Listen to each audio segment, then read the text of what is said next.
Michigan State, Detroit, and the rest of the sports world. Hello, and welcome in to the Green and White Report. Hope you guys are doing good today. Once again, no Joe Dez, very sad. Jack Stager, and Tim Marshall, our men's basketball beat, were in Buffalo. And like I'm sure many of you guys know, it was a good weekend for them in Buffalo. It was a good weekend for MSU basketball. It was a good weekend for just college basketball. Usually we don't talk about college basketball broadly. We're doing that today because we got a lot to talk about. But in studio, we got Oscar Henderson as usual, and then Gabe Sousa back-to-back. He's here. No Jack Vowinkle, sadly. But we will have call-ins from, I believe, Joe, Jack, and Tim are all together. And maybe a stop by from our own women's basketball play-by-play / color, Josh Leese. But it's been good. How has you guys' first March Madness weekend been? And just overall, how you doing? It's been a good day. Great weekend, obviously. Started out with a very, very emphatic win against North Dakota State. It was great to see the team just kind of get back to the way that we expect them to play when this team, especially with a really unfortunate loss in the first round to UCLA in the Big Ten tournament. They had a really good bounce-back game against North Dakota State, I thought, in that first game. And then, obviously, that carried on versus Louisville, which I think is the game we're probably going to talk about most here. But, yeah, get used to no Joe Dez here for a couple more weeks as he's got another trip now for next weekend going to Washington, D.C. as this team survives in advance, and he'll survive in advance on another trip. In a weird roundabout way, Joe, if you're listening, I love you and I miss you. But also, when you're not here, that means that our basketball team is doing exactly good, right? So it's like if he's on the show next week, we probably lost to UConn or UCLA. Yeah. Right? But no, Joe, we miss you. But Gabe, how you doing? Well, I was going to say, if Oscar, Jack, and I are gone on the weekend of the 9th, that means that Michigan State's not playing for a national championship in hockey, right? So yes. that would also be a shame. But you better get used to my voice as well because I'm going to be running the show. Yeah, next you're year. taking over the ship, baby. So get ready. Yeah, but I was going to say, obviously March Madness is a great time of year, a lot of great basketball games, and right before we went live, I mentioned how it was pretty chalk this year, and I think realistically, is Texas really the only surprise going into this bracket? I think you look at the seed. Nearly had High Point. I was going to say, I saw a funny tweet this morning saying that our two Cinderellas are the number one public university in terms of attendance, and then the number one in terms of public endowment in High Point. The amount of free, basically, publicity High Point's got, because people don't realize High Point's like a nice, gated college. Nice. Like, it's really nice. And then there's videos of their basketball arena. Very nice basketball arena. Huge for I believe a northeastern kind of like private school. I gotta look up where High Point. I got North is. Carolina. North Carolina. Yeah. There you go. Okay, so on the East Coast, but dang, they were so close. It's a sleeping giant, man. You look at, especially when you look at that university, you're like, oh, they got money, and in a day and age in which money need money to keep up. Money can keep you up and can keep you afloat nowadays in college basketball and all collegiate sports. That's going to be interesting, I think, mid-major to keep an eye on. I feel like for a couple more years here, especially with that head coach that they got. If he sticks around for a little bit, man, I think they could make a lot of noise in the tournament in the next couple of years. They have. If you guys remember from Kentucky, well, he was a freshman at Kentucky. They have a Cameron Fletcher. Yes. And got to shout out Rob Martin. Dropping a 30 ball on Arkansas, nearly getting it done. But Darius Acuff, 36 of his own. So Arkansas is going to be a hard team to beat. They nearly had him. But yeah, Gabe, not a whole lot of Cinderellas. Well, I think the biggest issue, and I hate to cut you off, but I think the biggest issue is we're talking about the potential of High Point for years to come. We're not talking about them right now, right? This team was eliminated, right? And the only high seed really remaining is Texas that upset Gonzaga, and they might get dropped off by either Miami or Purdue in the next round, right? So you look at the rest of the bracket, and it's a bunch of 4, 1, 3, 6 seeds. So I think NIL has played a huge factor in these. The powerhouses, the blue bloods, getting a lot of money and funding towards players. But at the end of the day, if the best teams are really going against each other, it prevents maybe if a Cinderella makes it into the Sweet 16 or Elite 8, you're going to see them, get stomped by a Duke or a North Carolina or Virginia of years past. But now with all these, lower seeded teams, with NIL making it, the bracket being chalk, you're going to get high-level basketball for the remainder of the tournament. I think there can't be no better example of the today's mid-major versus today's major college basketball team than that St. Louis versus Michigan game. Yeah. I mean, it really – this was a St. Louis team that game made me so mad. Absolutely murdered Georgia from start to finish. I mean, it was not even a close game. And then they run into this Michigan team who we all can recognize as one of the best in the country. And as soon as they reach a team with that size and that length, they just could not do anything about it. I mean, Ademara had his way with Robbie Avila, unfortunately. And just I think that was a good example of just how some of these mid-majors can't really compete anymore with a lot of these schools because they're able to just buy a lot of size and a lot of length that these mid-majors aren't going to be able to really recruit, at that same level. So I do agree. I think that has had some part in it.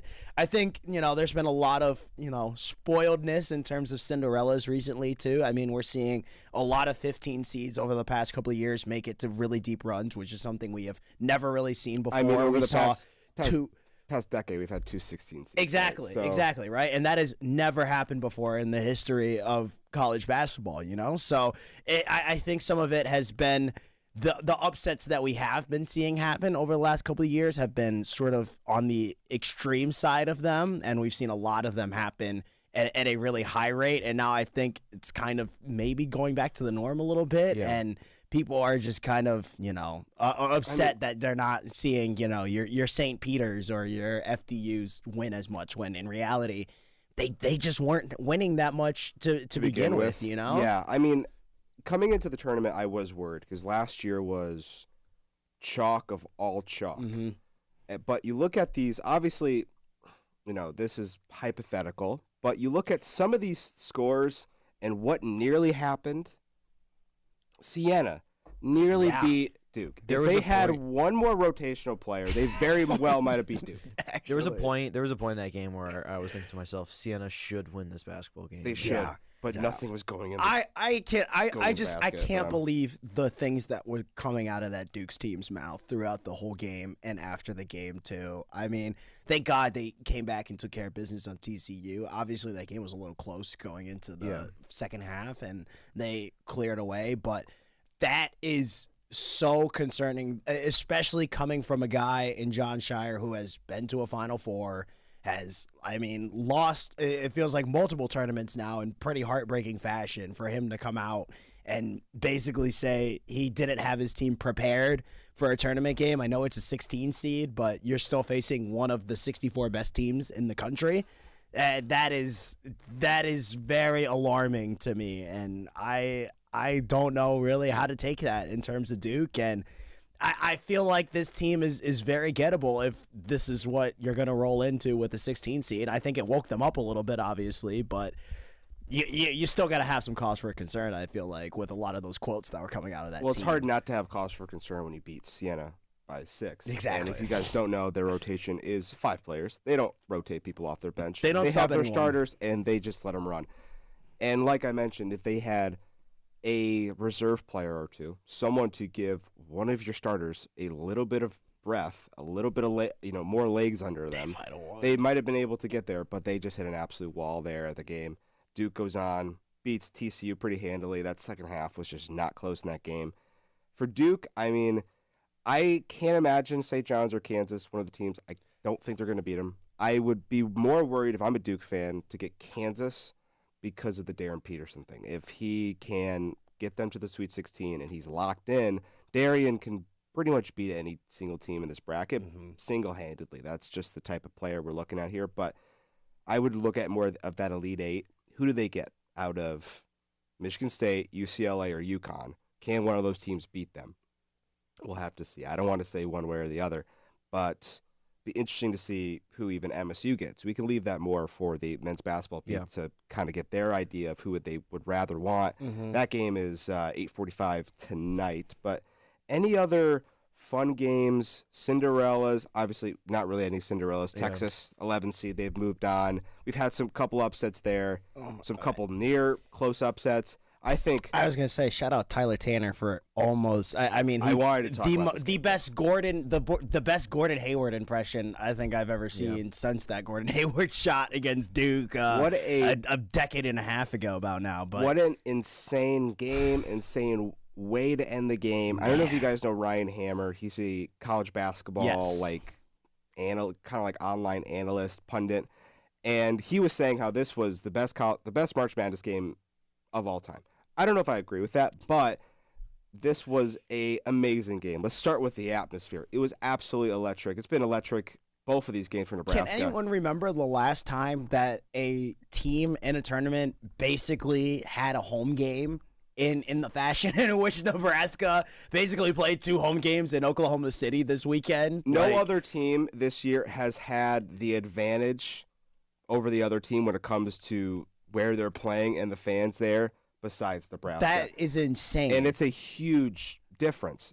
Breaking down the end of the game, Nebraska gets the ball with about 20 seconds left, 15 seconds left. Vanderbilt had a miss. Get it to Brendan Frager. He makes it, lays it in, puts him up 2. Vandy calls a timeout. Coming out of the timeout, star player for Vanderbilt comes up the court, shoots it from past half court. This is like 50 to 60 feet. And when I tell you that half of the ball was in the rim, I'm not lying. Vandy nearly won this game off of one of the coolest shots ever. But Nebraska moves on, and I'll tell you what, Nebraska has looked a lot better than I thought they were going to look. They completely dismantled Troy. And to be honest with you, I thought Vandy was going to handle them. I didn't think this was going to be a game, and they've proved me wrong. And they're going to get either Florida or Iowa. See what they get. Nebraska is such an interesting team to have watched all throughout the season. Obviously, they had the big win against us to kind of get their season started earlier in December. But it is such an interesting team to watch because, as you mentioned, they just have not been that good against top quality opponents. I believe they were 1-7 against tournament teams going into the tournament this year. So they were taking care of business against their lesser quality opponents, which they haven't been doing recently, but they finally figured out how to do so, but still weren't quite at that upper echelon. But now, I mean, they're 3-7 against tournament teams and now have 2 wins in a row against them, including one that went to the SEC championship game literally a couple weeks ago. So it seems like they're really kind of picking up momentum here. They're playing really good. It's going to be interesting to see how they do. You know, I believe their 1 seed is Arizona. I believe that's the bracket they're in. For Nebraska? Yes, it's Florida. It's Florida. Yeah. Oh. So they're going to play the winner of Florida, Iowa. I cannot see Nebraska game past Florida. I was going to say that's too much size for them. Unfortunately, it's Unless still too Iowa small of a team. Pulls the upset of all upsets. Yeah. I mean, shout out. We've had some great sound bites from this tournament so far, especially shout out Prairie View A&M coach who was literally asked, how do you stop this Florida team? And it's like, we just need to pray to the Lord. And it's like, whew. Prairie View A&M lost by 59. I believe that's the second most points a team has lost to another team in tournament history. They needed to pray.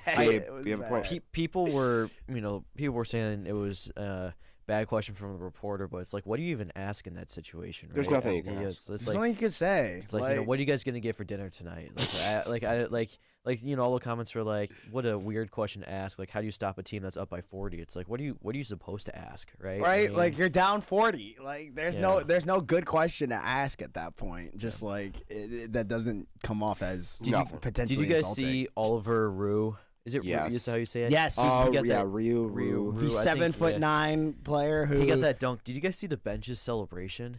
Yeah, I'm like, okay, dude, this guy's 7'9". I get it. He doesn't play. Yeah.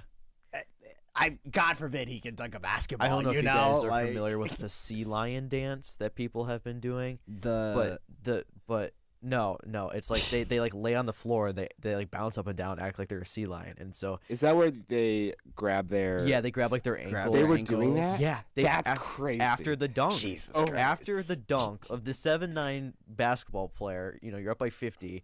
You figured that he's gonna be able to dunk against, no discredit to Prairie View. You figured he'd just but- be able to dunk against a lot of teams. Yeah, you know? but and then their bench just all got on the ground and started hitting the sea lion dance. And Like, I was like, I didn't see. I know that they were celebrating and that Rue scored. I didn't know they were doing that dance. Yeah, That's- they I'm were. sorry. Doesn't bro? And it just was have great. to- He just has to hit one of Yeah, these, yeah. and then it's over, dude. Like he puts the ball above his head. Nobody's catching it. It was, Like, and the worst part too is like the end of the bench, like that was doing the sea lion dance. It was like the people who weren't even in the game at this point when you're Somehow up 50. still- Yeah. But back to the Nebraska, I want to quickly touch on how infuriating that game was against Michigan State, and I believe you said it was December. it was A December. lot of, early, I believe early Kurt Tang January. decided to step out of bounds 2 or 3 times. I think it was twice. Maybe Jordan Scott did it as well. They had 20 turnovers, in Yeah. that game, and and then Mast, I believe is his name, was Rink like Mast. yeah, went 5. off. He was like started the game 5 for 3. Went and, off. And of course, the most infuriating part, and I get it, it's one of the first big wins in program history if you're a Cornhusker, but seeing the students ready to rush the court just really grinded my gears. No, I it- mean, that was the win of Nebraska basketball I at know, that point. we were Unfortunately, the Spartans 13 at that point, I believe, and Nebraska was 10. I want to say flip it. I think we were top 10. I Yeah. think they were outside the top 10. Okay. That's the win that got them into the top 10 initially. hmm They kept rising. I think they were Yeah. up as high as 5. they were Yeah. a projected 2 and seed then at they one lost point. to Michigan in the Chrysler Center. I don't know if you guys remember that game. But you know what? Nebraska, it's hard, even though, Big Ten rival, they beat us. They beat MSU in the regular season. I can't be happy for them because obviously those fans have been dying. I don't know if you guys seen the clip of their announcer that they've had for like 40 years, the radio announcer, his call of it. Let's see if they can. needed this, Maybe man. they can give Florida some fits if they can shoot the ball. Maybe they can. It's not quite an Indiana situation in terms of football, but it almost feels like that, right? Like this is like the start. Yeah, of them I could turning- see what you mean. like for sure. the start of them turning their program around. So good for them, I guess. It's but- just so interesting that it's taken a guy like Fred Hoiberg this long Yeah. to do it. But I mean, I guess that's the difficulty of doing it at Nebraska. It seems like is Yeah. that it's taken a guy like Fred Hoiberg this long to get to the tournament. You I mean, know? if they get out of their region, having to play presumably Florida and then Houston or Illinois, I'd be pretty impressed. I don't because I don't think it's gonna happen. But yeah, you know what? Like they got to the Sweet 16. That's twice as far as they've good enough, ever gotten man. before.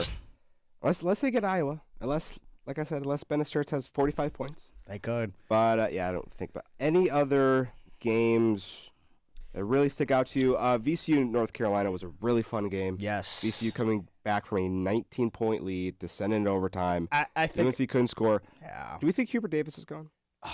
I don't know because I think it's so hard because you have to give the caveat that the possibly number 4 overall pick in the draft did injure himself on a dunk in practice. Yeah, but I and saw got himself out for the season. ever since the end of the first half in the 2022 national title game. Oh yes, I've where seen this too. I think you probably saw the exact yes. video that I Yep. saw, where UNC was up by double digits 15. on Kansas and they choked it away. UNC, I don't know if they have more than one tournament win, maybe 2, maybe 0. They honestly. have the play-in win. They Yeah. have a Sweet 16 2 years ago that they made because they beat the crap out of us to make it there, unfortunately, in that second round. We don't talk about that game. We don't talk about that year at all. But yeah, it's been rough. Obviously, it's not North Carolina standard. I think there is just so much that goes into this firing for North Carolina. I mean, you have to think about this is a guy who played for Dean Smith, was Roy Williams' inherent pick to follow him up, which I mean both of those things just mean an insane amount in terms of North Carolina legacy and how much Hubert Davis actually does mean to that. So how much would that sever that legacy, I feel like, is a question they have to ask themselves. How much would Roy Williams potentially be okay with this? I don't know. And yeah, obviously, I think you do have to look at the fact that Caleb Wilson went down in a free kick accident, and that when you lose a player of that caliber, it's going to be hard to win games on a consistent basis. And obviously they were able to keep it close versus VCU, but I just don't think anyone in their right mind, looking at that VCU versus North Carolina game, thought North Carolina had a chance against VCU. At least when I looked at it, I saw no Caleb Wilson. I was like, yeah, this is the easiest upset I think I could possibly pick of all time. You talked about his legacy. I just want to talk about his professional stats real quick because I was looking up kind of some of the. Yeah, they're not good. Give me some facts here, Gabe. So in the 2003 to 04 season, year my brother was born, shout out to my brother, he played for the Detroit Pistons and Brooklyn Nets. He averaged 0.2 points per game, half a rebound a game, and 0.2 assists a game, shooting an impressive 9.1% from the field. Man, gotta love 2000s basketball, baby. Dude, gotta love 2000s basketball. 9.1% from the field? But he shot 100% free throws, so that was pretty cool. There you go. Yeah. Hey, there's a reason why Hubert Davis is a coach.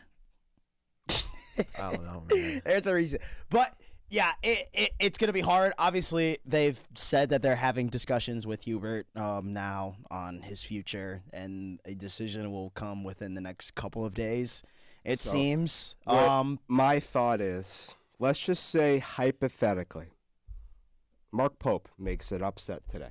Hypothetically. Yeah. Or Iowa State moves on and they lose to a Tennessee or a Virginia. I think you pick up the phone and you call TJ Otzenberger. You think I think that's your first call. Let's say also hypothetically, Utah State, the Aggies, pull off an upset today. You get on the phone, you call Tommy Lloyd. You call them. I don't know if Lloyd, Otzenberger. I was going to say, man. Say yes, but do you think North Carolina can at least try with those guys? It's UNC. UNC, I think, is a perennial top 5 job, regardless how they're doing. Regardless, it's UNC versus Arizona or Iowa State. Would Otzenberger or Lloyd want to leave the Big 12, which has been like one of the most successful, basically as successful as the ACC when it comes to March, the past like 10, 15 years, right? They've been very successful, but it's UNC. I know that's a very surface level thing to say, but like it's college basketball and it's UNC. You're going to pick up that phone and you're going to at least consider the fact of moving over there. I think if you're UNC, you do that. But if I had to put money on it, they'd probably keep Hubert for another year. I think so. Because if Otzenberger or Lloyd or anyone else, if they don't leave this year, they'll be ready to be poached again next year, next offseason. So yeah, to me, it's very similar to LSU in football, college football. Yeah, a team that's been you know underperforming, but when you look at, I mean, the Lane Kiffin situation was a little weird, right? But I mean, that's still like it's a lot like UNC, right? Like in the past, in the 2010s, late 2010s era, like these programs are like what it's college bad, it's LSU, it's UNC, and they've been underperforming a little bit. But as soon as the position, that position's so good that your coach that's going to make the college football playoff wants to go in the middle of the season to coach LSU. So I think you're right. It's like the name power almost of the program that you want to go coach. And really quickly, I want to talk about this. Was this the West region? The top of the West region, I think, is the most difficult region in this tournament. You have Arkansas, obviously High Point as well. Utah State, I don't know if you guys have seen their student section, but I think it's one of the best in the nation. It is really good, and they're a really good team to boot.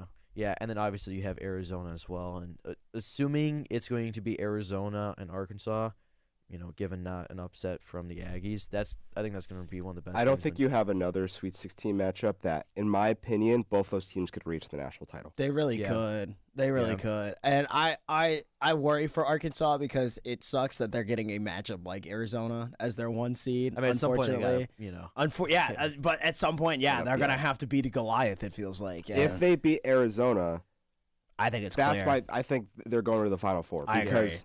You talk about the top of the West, it's very good. Yeah. The bottom of the West, Texas or Purdue. The 3 teams remaining are Texas, Miami, Purdue. I very well think Miami could knock off Purdue today. But most likely, if they don't, it'll either be Texas or Purdue if you're Arkansas and you beat Arizona, you beat both those teams, including Purdue. I understand Purdue has they are the best offense in KenPom. But it's Purdue and it's March. It's like the same thing with UNC. It is. It's bro. UNC and it's college Purdue basketball. And it's March. It's Purdue and it's March, and I can't trust them. I couldn't believe they beat Michigan in March. Bro. I guess you could say the same thing about John Calipari. But anyways, I think with just not even. I mean, it's literally the Arkansas Darius Acuffs, basically. Oh, God. Yeah. Right. They have other good players, but Darius Acuff is just so amazing. He's ridiculous, dude. I think their run is gonna end whenever he gets in foul trouble. I mean, that's just I think that very well could be at Arizona, because if you're gonna try to game plan against this team, you want him out. You want him as minimized as possible. And I mean, the thing is, Arizona is so deep in that front court, too. That's true, yeah. I mean, you're looking at the Big Ten Player of the to. Year in Jaden Bradley. You're looking at Braden Burries. I mean, you're looking at Del Orso, who is such a good sharpshooter and literally won them the Iowa State game on his back, basically. Like, this is a really, really good backcourt for Arizona. They're really deep. So it does, unfortunately, it's going to have to, come on Acuff to sort of, I think, be Superman in that game for, I think, Arkansas to kind of have a chance to win, because Arizona, they're going to have a lot more size than Arkansas does in this game. And, it's just, it'll be interesting to see, because Acuff, he will be the best player on the court. I think we can all agree on that. Will that be able to outweigh the overall, I think, better team that is Arizona? Maybe one of the deepest teams in college basketball, right? Yeah. Probably top two. I'd say so. Probably I'd one. say so. Maybe. I think you could argue now without Kaysen on Michigan that they're probably the deepest team now in college basketball. Yeah. So one thing I will say about Purdue really quickly is last thing, and then we'll send it to break. Yeah, very quick. They took on Queens, I believe, in their first tournament appearance in the first round, and Queens was able to put up 71. Purdue won by 30, but they were able to put up 71 points on them. And Purdue's defense, to me, has been really their downfall as of late. And then you look at Miami, Florida, and they're 12th overall in field goal percentage in the nation, entire country, shooting over 50% at 50.1. So this is for me on upset radar. Legitimately, I'm glad you said that, Gabe. This game, which starts in 45 minutes. Yep. Could absolutely be an upset. Yeah, for sure. Yeah, I agree. Yeah, the difference is going to be Miami is a big twos team. If they can two Purdue to death, then they're going to have a good chance. I like that, because do you trust? That's a good question. Purdue down low? Exactly. I know TKR is good, but do you trust TKR? I don't know. I don't know. I think they're going to have to lean a lot on Braden to try to facilitate that offense and try to create some shots for his own. But that's not really the type of point guard it is. So I definitely think the Hurricanes could possibly beat Purdue, but really excited with this basketball stuff. We're going to send it to break, come back, and then got to dive in. We're giving them their own segment, of course. Got to dive into MSU's first two games. Yep. Everyone knows they're sweet. Once again, moving on to the Sweet 16, moving on to the second weekend. Tom Izzo, the man that you are. The coach that you are. 14th Sweet 16 all time. He nearly has 16 Sweet 16s. So he only needs two more of those. It's but insane. Yeah, we'll talk about them afterwards, and then give a little quick call to our men's basketball beat. So it's going to be really, really, really fun. Everyone, hope you guys hang tight. Grab some food if you want to. We'll be back in here in just about a few minutes here on the Green and White Report. Adopt US Kids presents What to Expect When You're Expecting a Teenager. Learning the lingo. GOAT, G-O-A-T, acronym, stands for Greatest of All Time. As in, spaghetti sandwiches for dinner? They're my fave. Dad, you're the GOAT. You don't have to speak teen to be a perfect parent.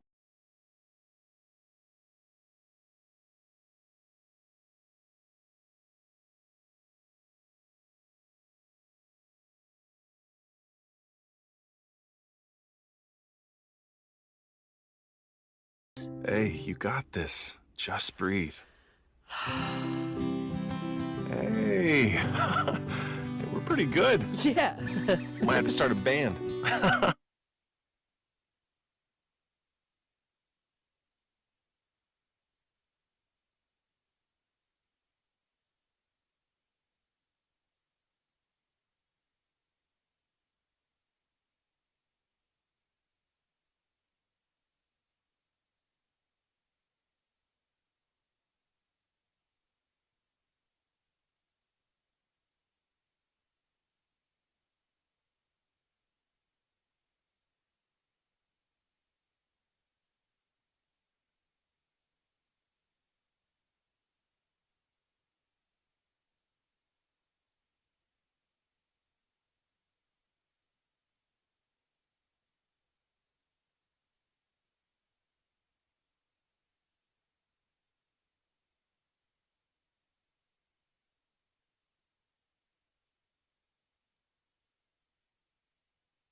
lz.org/time to talk. A message from the Alzheimer's Association and the Ad Council.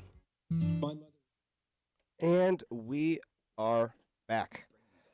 We're back. Let's talk some MSU basketball. What did you two think of these first two games for MSU? Obviously, they go on. They beat North Dakota State handily, 92-67, and then turn around, play Louisville. A lot of people did not think they were going to play this Louisville team. Mm-hmm. It's a Michael Brownless Louisville team, but they were able to beat them pretty much with a lead that they had bell to bell.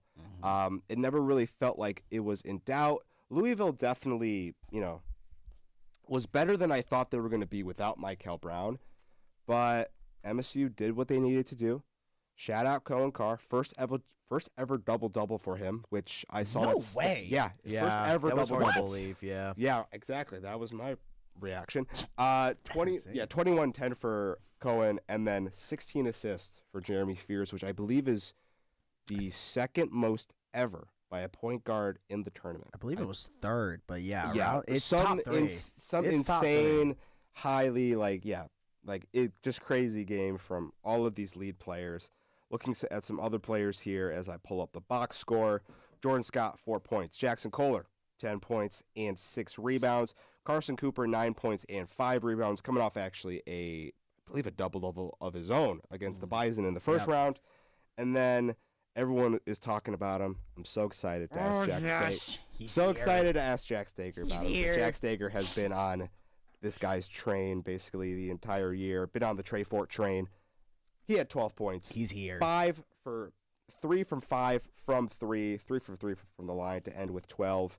He was the main contributor off the bench, along with Kurt Tang, who also the only points that basically came off the bench besides one Cam Ward, I think put back 2 were 3-pointers. Both Kurt Tang and Trey Fort both were a combined 5 for 9 from 3. Tack on 4 free throws combined for both players, but getting that 3-point shot off the bench and then your starting 5 was in command for that entire game. So, like I said, Spartans once again move on to the Sweet 16.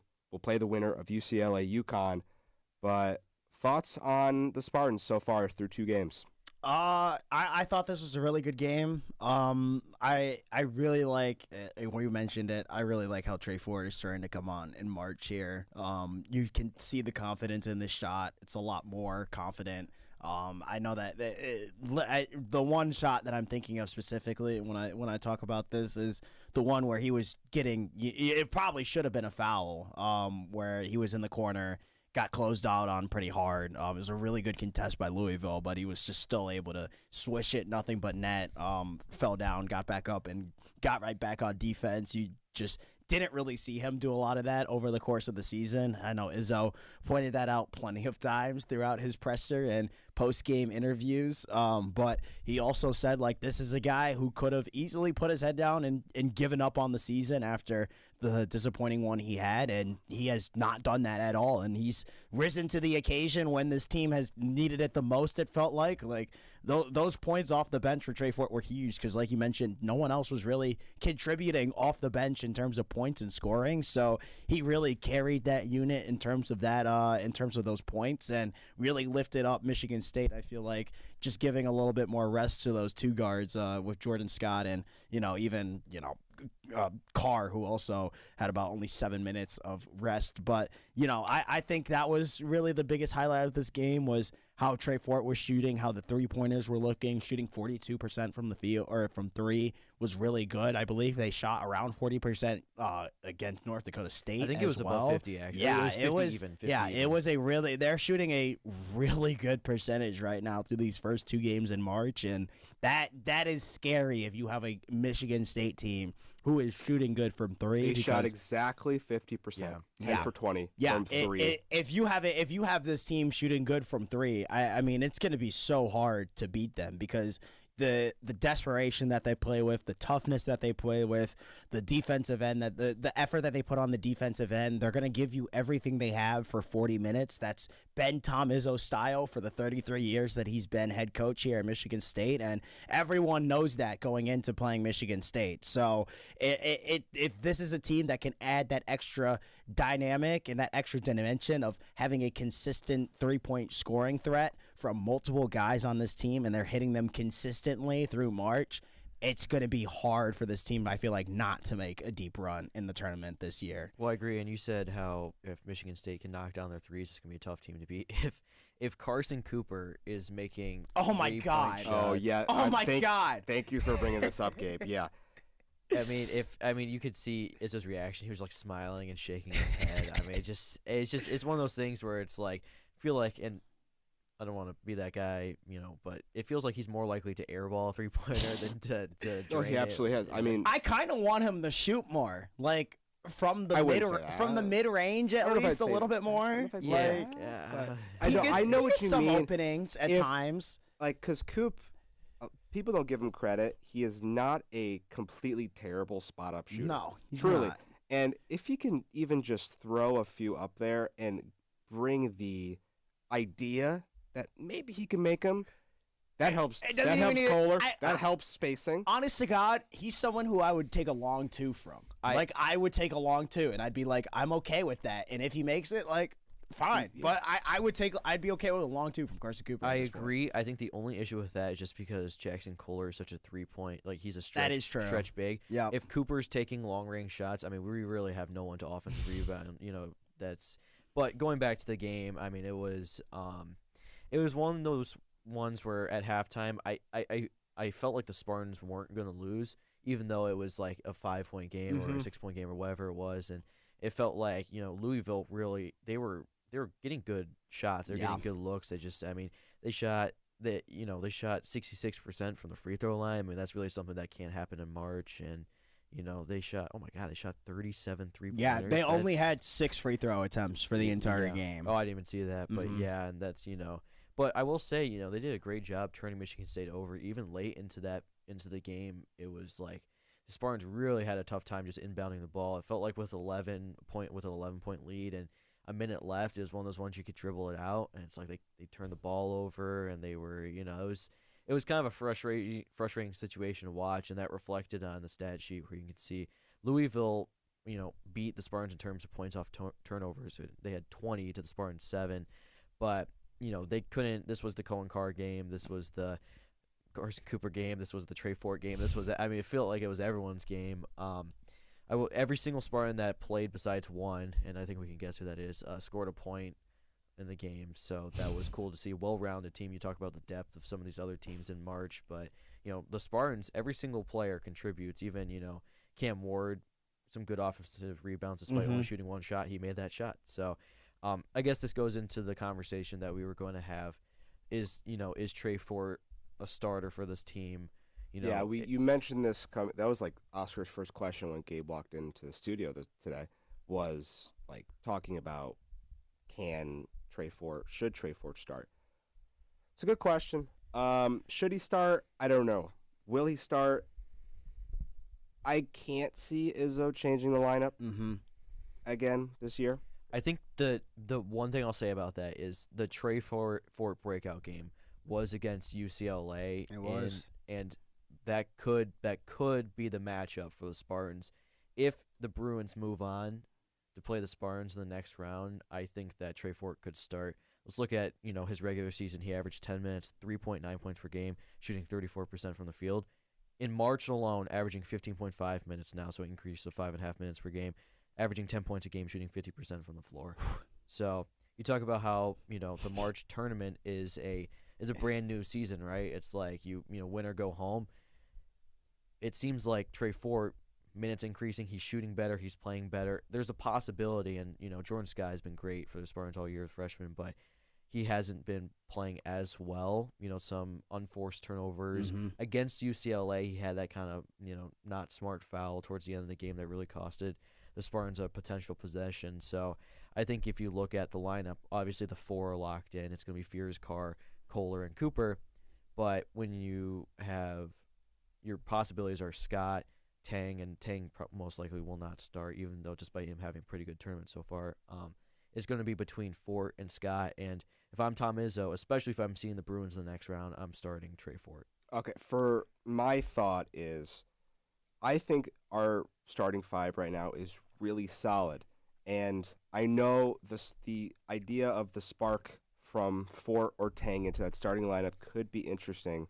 You have to understand, if you put one of them in, you're going to be taking out Jordan Scott, who is arguably the best on-ball defender on the team. Mm-hmm. So the starting five collectively gets worse as a defensive unit. And defensively, they've been doing their job, right? Basically 68 points that they've allowed so far through 2 games. That's really good. Especially against like a Louisville team. I know they don't have Michael Brown, but that's still a dangerous offense, a team that's predicated on their offense first before their defense, right? They chuck up threes. They shot 37 against the Spartans yesterday and held them to under 70 points. And to go off of that, Fort and Tang, what they bring on the court, which is mostly offense, I think is better suited for a 6-man type role, someone you can give, one of your starting five a break, and they can give you that offensive spark. And then, so let's say Jordan Scott, he goes through the first, we hit the first under 16 timeout, and he needs a breather. Throw in Tang. Tang gets you, 3 shots in about 2 minutes, and then Scott can come back on and be that great on-ball defender that he usually is. I think those two are not saying that they can't be starters and that it wouldn't work if they were starters. I just think the starting five is pretty dialed in right now, and I'm liking Fort and Tang, what they are bringing off the bench, and can't forget Cam Ward as well. Cam Ward has been that physicality down low and then also being able to give Kohler and Cooper breathers is huge. But this team has surprised me. I think we can say, coming off of the Big Ten tournament loss to UCLA, a lot of people were kind of wishy-washy about this team in March, but there's a reason the coach is named after the month to begin with. This guy knows what he's doing. This guy has been here before. This guy has been able to elevate teams that coming into March weren't great, and here we are once again into the Sweet 16. I do want to ask you guys, between UCLA and UConn, who would you rather see? UConn on one side, it's a team you haven't seen since the preseason. If you don't remember, MSU did play them, not this year, but they played them right before they started the year. Was kind of a comfortable win for UConn. That game was in UConn as well. Or would you want to see UCLA? MSU's last loss 2 games ago. UCLA. So, who would you rather see? These, I feel like, are two antithetical teams right now in terms of the way that they're playing. You look at UCLA, who I feel like is right now one of the hottest teams in the country, made a really good run in the Big Ten tournament, obviously won their first tournament game. Donovan Dent, so far, in the month of March, has been playing like one of the best point guards, if not maybe the best point guard in the country so far. Like, he has been that good for UCLA and is finally starting to come on to that 20-point-per-game scorer that we saw from New Mexico coming into the season from last year.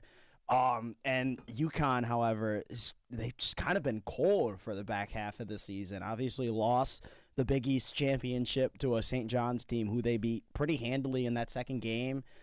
They played each other in the regular season, and they just came out, laid an egg against that team in the Big East championship. Obviously lost the game against Marquette to end the regular season, to lose the regular season title. And just down the stretch in the Big East, just we're not looking like a good UConn team or the team that we sort of expected them to be going in, and unfortunately lost that 1 seed because of the way they were playing down the stretch. So it's two different types of teams that you're playing. Obviously, UConn is a lot more talented than UCLA is, I believe, which is kind of what scares me the most, is that it's such a uber talented team, and not to mention you're facing literally one of the greatest college basketball coaches of the decade so far, if not arguably the greatest college basketball coach of the decade in Dan Hurley, who has only lost one tournament game so far, I believe, through his last 3 tournaments, or at least last 4. So yeah, I don't really know who you would rather play. I think you have to go with UCLA just because of the fact that we've seen this Michigan State team dominate UCLA before, and obviously that wasn't the case last time these two played around on a neutral court. It was kind of went all to UCLA's favor, but I don't expect this Michigan State team, especially with the way that they played in that first game of the Big Ten tournament. It felt like they just came out really flat in that game. I don't think that would happen again against this UCLA team, and I would low-key be happier if they saw UCLA for a third time in the Sweet 16 rather than seeing UConn. I think the UCLA and Louisville game were very similar in terms of watching, with the teams getting open looks. It's just UCLA seemingly made everything in that Big Ten tournament, and then Louisville just couldn't capitalize on their open looks, and that happens. It's basketball. But let's take a look at this UConn team, and this is a month-and-a-half span going against. They face St. John's 3 times, of course, tournament team playing Kansas today, correct? They'll go in and face Duke. Crazy game. Yeah, so February 6th, St. John's gets the best of UConn, 81-72. Just a couple weeks later, UConn 32-point win against St. John's, which I don't even know how that happens. St. John's, I believe, made 1 field goal for the last, or 2 field goals for the last 17 minutes of the game. I believe in that one. It just can't be done. It was really bad. It was a really bad game from St. John's. But don't worry, because St. John's, just a couple weeks later, is able to knock out UConn in the Big East tournament, 72-52. So your 2 last matchups are, polar opposite spectrums, where UConn wins and loses by 20 plus, and they're a very, very inconsistent team. And I think for them, they don't play in maybe the best conference, which I think could hurt them in March. I mean, they have a loss to Creighton, which has been underperforming this year, and they have a loss to Marquette as well on March 7th. And then you look at some of the other matchups that they've won. They were, it was a close contest against Villanova, Georgetown, Seton Hall, some teams that you probably should be beating handily if you're a 2 seed in March. But then you go to UCLA, and I think that's the team that you're going to want to play. I think whatever team comes out of this matchup, the Spartans should beat, just because I think UConn's been a little bit inconsistent this year. And UCLA, despite winning in the Big Ten tournament, you can't forget on February 17th that, Michigan State could have won by however many they won. At the end, it was only 25 or whatever it was. And that was a Jordan Scott legacy game, for the record. I mean, he was 4 for 5 from the field and 3 from 3. So I guess maybe I was wrong. Maybe Jordan Scott should start. I will say, though, in this last Louisville game, Trey Fort and Jordan Scott played the same exact minutes. They did. And in terms of overall stat line, Trey Fort he had the better stat line, if we're being honest, in terms of turnovers, blocks, 3-point shots, and players will go in and out of funks. And Jordan Scott, was electric in the early and middle, or not the early, but the middle to late part of the year. But to me, he hasn't been contributing as much, some sloppy turnovers as of late. But I think if the Spartans take on UCLA for the 3rd time this year, I mean, beating Izzo twice in one season, if your name's not Dusty May, it's a tough thing to do. And I would like to see the Bruins, but I still think that the Spartans will get the job done against UConn should they play them in the Sweet 16. Yeah, I agree. I think UCLA, getting them again so soon after you just lost to them, you have to imagine this team is able to bounce back in that spot. And UConn, as much as I think they have regressed, especially from 2 and 3 years ago, it's Dan Hurley. You never know how those games against Dan Hurley can go. As we introduce Josh Lee into the studio, he's coming in. He'll be here for women's basketball, but honestly, Josh, if you just want to stick around for the rest of the show, you're happy to do that. We're talking MSU men's basketball right now. We're talking if we would rather have them play UCLA or UConn in the Sweet 16, that game being later today. I think that's an excellent question, but I think I'd rather personally play at UCLA. I think, Gabe, you made some great points right there. I think beating Izzo twice in one season, and I think that was more of a payback that second time around in the Big Ten tournament because, let's be honest, they waxed them in the Breslin Center. Yeah. They gave no hope. Mic on now? Yes, there you go. Cool. Now As we I can was hear your saying, thoughts. Yeah. I was echoing the same thoughts that Gabe was saying, essentially, but I think it's hard to beat Izzo twice in a season. I'm sure that he'll have this team ready. I think people aren't giving enough credit to UConn and what they can do on their best day, in my opinion. I think you have I don't know how you want to describe it. You have all the intangibles to make up a really good March Madness team. You have your senior leader that on his day he can turn into one of the best players in the country. You have your star freshman that can light it up from three. You have Terrace Reed, who I believe I got a real notification from the 31 game. 31 and 27. I was like, am I misreading this? Like he had. So that's ridiculous. I think on their day, UConn can be one of the best teams in the tournament when they play like it. I know they have a couple injuries coming into today against UCLA, but I personally would much rather face UCLA. I also don't think you're going to get the same shooting performance from UCLA that they got in the Big Ten tournament. Some of those shots, granted, they were open, but sometimes you miss open shots. That's just the nature of college basketball. And they just didn't. They just didn't. They could not stop missing from that corner. Yeah. Obviously, you're kind of playing with fire there, hoping that they do miss, but the law of averages says that maybe that'll come back just a little bit. So UCLA would be the one that I would pick. Yeah. In my opinion, although I didn't get to watch the game yesterday, sadly. So can somebody fill me in? Like, it was, you know what? It was just like a consistent good performance that I really didn't expect, honestly. I thought going into that game it was going to be very similar to, if you guys remember, the Ole Miss game in the Sweet 16. Oh, yeah. I remember that. Two 6 seeds, I believe, and I thought that was going to be a tough matchup. But the Spartans, I mean, they were hitting their threes. Carson Cooper hit a three. I did see that. One for 4 from the year. So, but really quickly, I want to talk about UConn's schedule. Dude, their November, December is really impressive. They have a win over BYU. They lose to Arizona by 4. That's okay. That's a good team.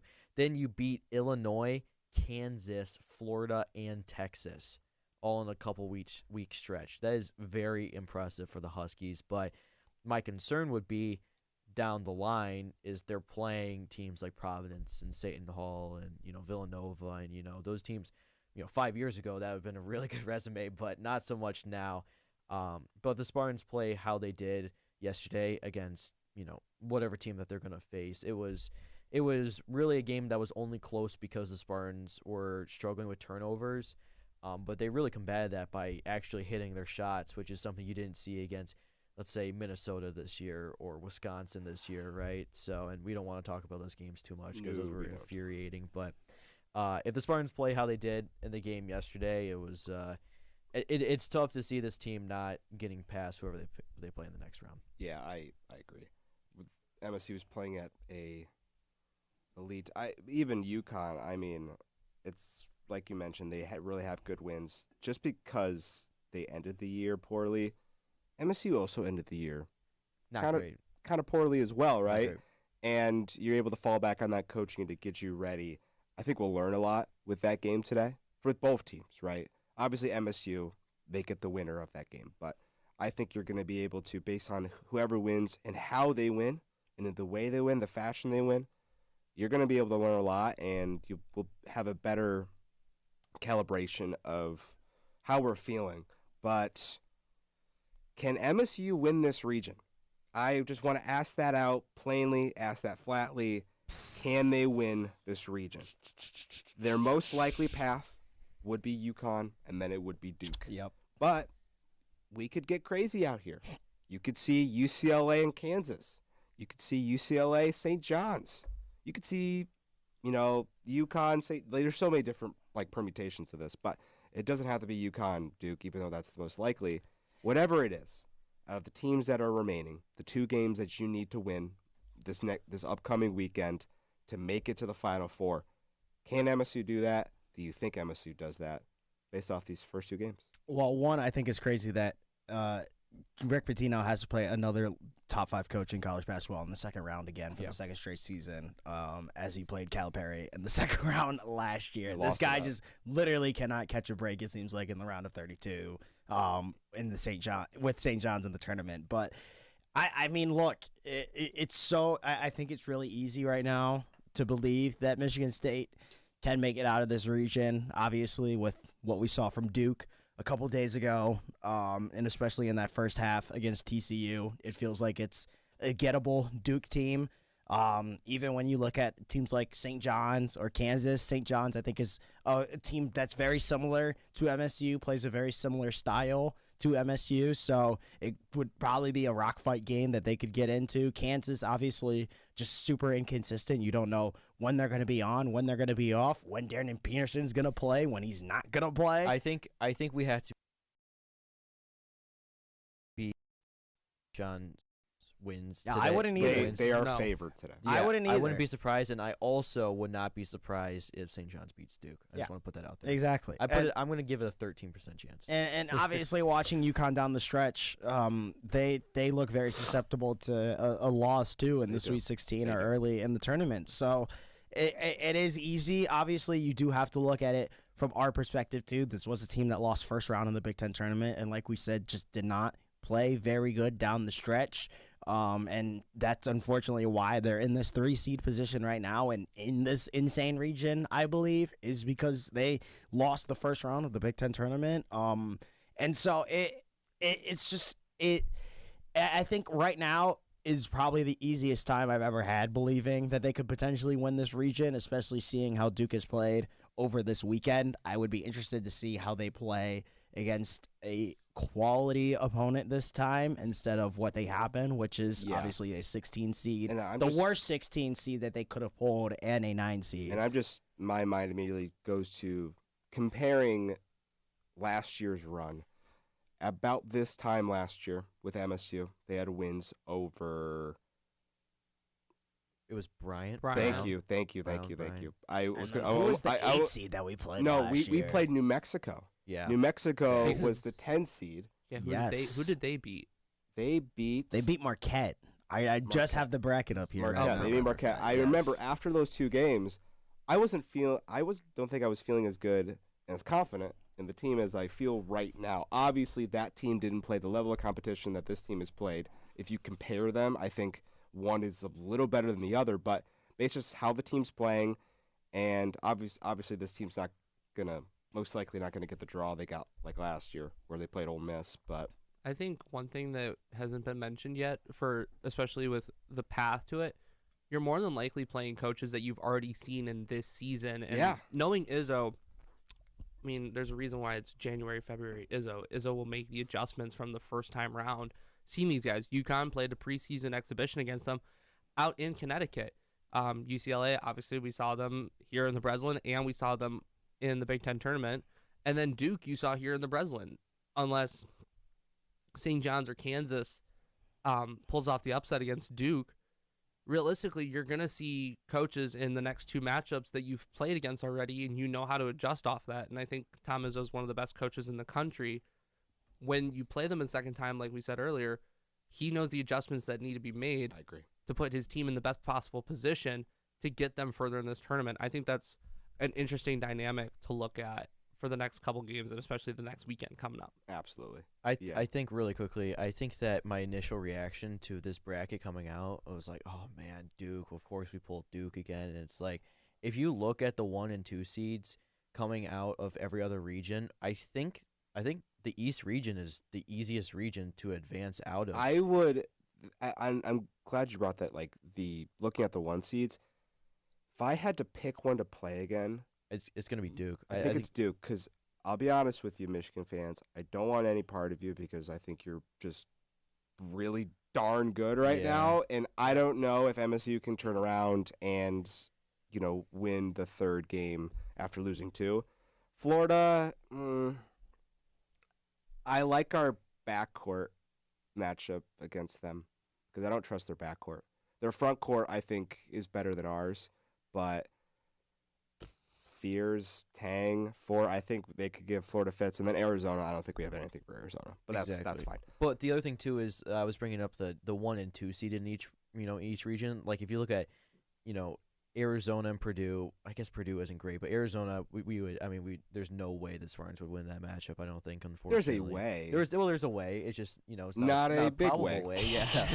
And then you look at I think Michigan, Iowa State is probably the best 1-2 seed region. I mean that is scary. And then even Florida. And I was gonna say Florida, Houston. Florida, is- Houston the as one well. for me. That's and then you look at the East, and you look at a Duke team that's been struggling surprisingly, right? And then a UConn team that's very beatable. And I think this region was a very good draw for Michigan State, which I can say now that we're advancing. A lot of people thought it was a bad draw. Yeah, that's what I was going to because say. My initial reaction. Because they look at the names, the coaches, the brands. If you dig into these teams, St. John's, they're good, but They're Kansas, they're good, but UConn, they're good, but Louisville down their best player. That's like what. Louisville is their best player. UCLA, that's a big brand. They've been playing well, but also people thought South Florida was going to do something. They didn't. I thought so as well. Shout out my roommate who told me they won 14 of their last 15 games, all for them to just get crapped on. Well, by they did, Louisville. but they lost by couldn't 4. hit They the only lost by broadside 4. of a barn against Louisville. I saw how badly they shot in that game. And I was Louisville like, they're not still winning nearly the lost game. to South Neither Florida. team wanted to win that game. No, That was the they takeaway I got. No, Neither they team didn't. was like, well, maybe we shouldn't win to play Michigan State. For sure. But, all right, any last thoughts on MSU before I headed to break? And then we'll switch to women's basketball. No, just excited that they're going to DC. Hopefully they get the lower seed here again, and Right, possibly UCLA. So your path, really quickly, your path is going to be, I'm just saying hypothetically, this is probability. It's going to be UConn, Duke, Florida, I'd and say then Houston probably comes out of that okay, region. Florida or Or Houston, Houston. and then should you make it, it's Zona or Michigan. or Michigan. That's, I mean, Is it's the like- world ready for a Michigan State national No, championship? no. I think, Is this I state think ready honestly, I for think the Ann potential Arbor of it? is. Ann Arbor is. I don't think East Lansing Lansing can is. get through a Michigan State national title game, especially if that game goes the way I think we all probably think it's going to go. I don't think it's just Oh, the God. college towns. I don't think the entire state could survive Oh, yeah, a no. national championship Yeah. between those two teams. Like, Big maybe like Reg the might Walmart- have to put the state on lockdown. Or Yeah, something. we'd have to go to a It'd state of emergency. It'd be spooky times. for Every It'd be sure. bad. But Yeah, because the Michigan has, it's not just Michigan. They have Central and Western as well. The Walmart Wolverines all over the state. Ferris, and then- Davenport, Yeah. Grand Valley, There you You gotta go. think of Alma, all the places. Cornerstone, Oh, shout out Alma, yeah. Calvin.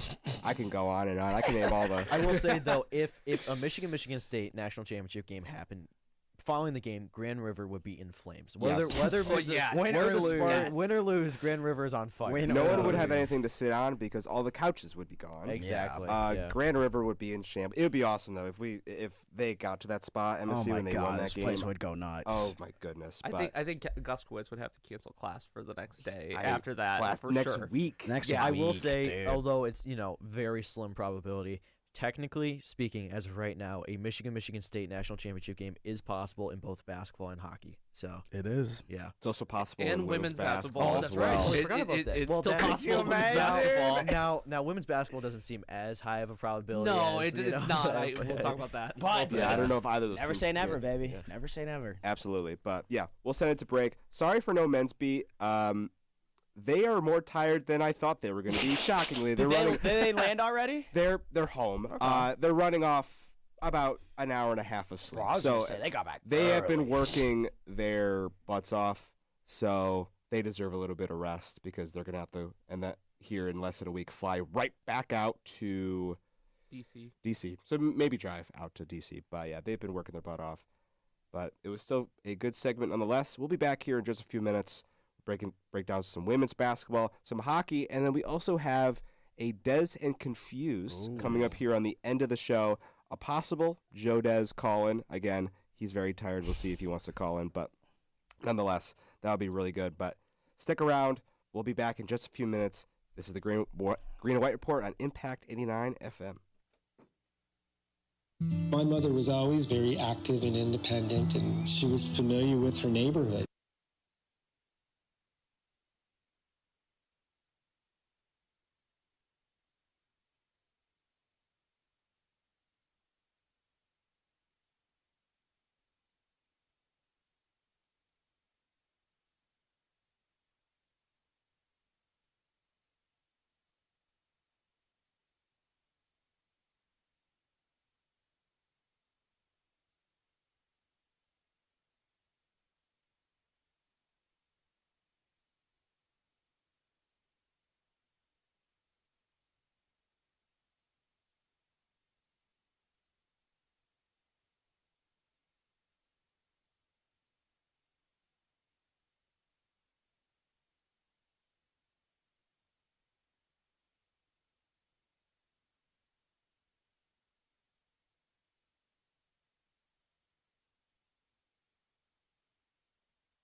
Visit nhtsa.gov/the right seat. Brought to you by the National Highway Traffic Safety Administration and the Ad Council. And we are back. Hopefully that break wasn't too long for you guys. Let's get into some women's basketball here. Obviously, we got Josh Lee, who was on the women's basketball beat. You guys were not in Norman, correct? No, sadly we were not. Yeah, That would have been a fun. Well, you would still be you would still be in Norman because that game is today. But that would have been a fun trip if we did. Should have been the host school. Absolutely, but we won't talk about it. MSU after I will say a game that I kind of thought they were going to lose. Based off the match, no. Based off their matchup. No, you're not wrong. Josh, you could back me up here. I agree. If you look at how the Rams defense, which is a very good defense, matched up against MSU's offense, and then vice versa, how that MSU defense has been playing recently, I didn't know it was going to go like this. It was still a close, win, but win is a win. They are able to keep on playing. They'll play tonight at 8 once again, but 65-62, the final score for MSU against Colorado State. Grace Van Sluten led the way, a double-double of her own. What's up with these players? MSU players scoring double-doubles? I don't know. 18 and 10 for Van Sluten. Blair also had 18 points. Kennedy Blair had 18 of her own. Just looking around at some other box scores. Jalen Brown, 13, 4 for Mara Dykstra off the bench. Only 1-3 for Emma Shoemate. I thought she was going to be a big contributor, but guess what? She wasn't. 8 for Sotelo, and then just 1 point off 20 in 21 minutes for Rashunda Jones. But win is a win. Rams, Brooke Carlson went off. She had 26, 6 and 3. But Josh, I want you to lead this conversation. You're the women's basketball guy. Just thoughts on this game, just in general. Yeah, you mentioned it, and we just talked about it. This was a weird one because Colorado State is a very good team, and like you mentioned it, defensively they're solid. And one of my points with this team is, for a Big Ten team, and you're going against a team from the Mountain West and a team that on paper is below you, you should be doing a much better job on the rebounding battle. They tied, and Michigan State realistically, as a school, is known for rebounding. You have to rebound the ball much better. Defensively, Michigan State did their job on the offensive glass, but defensively didn't do their job, and they allowed too many second chance opportunities for Colorado State. And Michigan State, you got to knock down your free throws. It's simple as that. Yeah. Knocking down free throws to not allow this to be a ball game. And I was shocked when Colorado State put the ball into somebody's hands besides Brooke Carlson, because she was on fire all game. And they had a chance to tie that thing late, but they did just enough to escape. Now, do I think that'll happen tonight? I don't know. Oklahoma is a much tougher team than Colorado State is, but you got to get better production from your star players going here. Besides Grace Van Sluten shooting above 50% from the field, that's exactly all you could really ask for. But Rashunda Jones going 0 for 5 from the field. She's not been the same since her ankle injury against Michigan. And for a team that we've preached, at least Brian Rivers and myself, we've preached all year that they have excellent depth. The depth is not coming in handy so far in this one. Emma Shoemate, known for being a three-point specialist, not even knocking down a 3 in that game. But they survive in advance, and that's all that matters in March. Yeah, you live to fight another day. If you win tonight, you get to go play another weekend of college basketball. Sure. But there's some glaring holes on this team, and I don't know if they have enough time to solve them by tonight. Yeah, that's a great point. But if you were to told me that MSU would shoot 40% from the field, CSU shot 45%.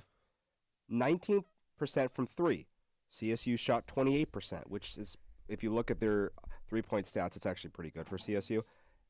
They shot 61% from the free throw line. CSU shot 75%. The rebounding battle was completely even.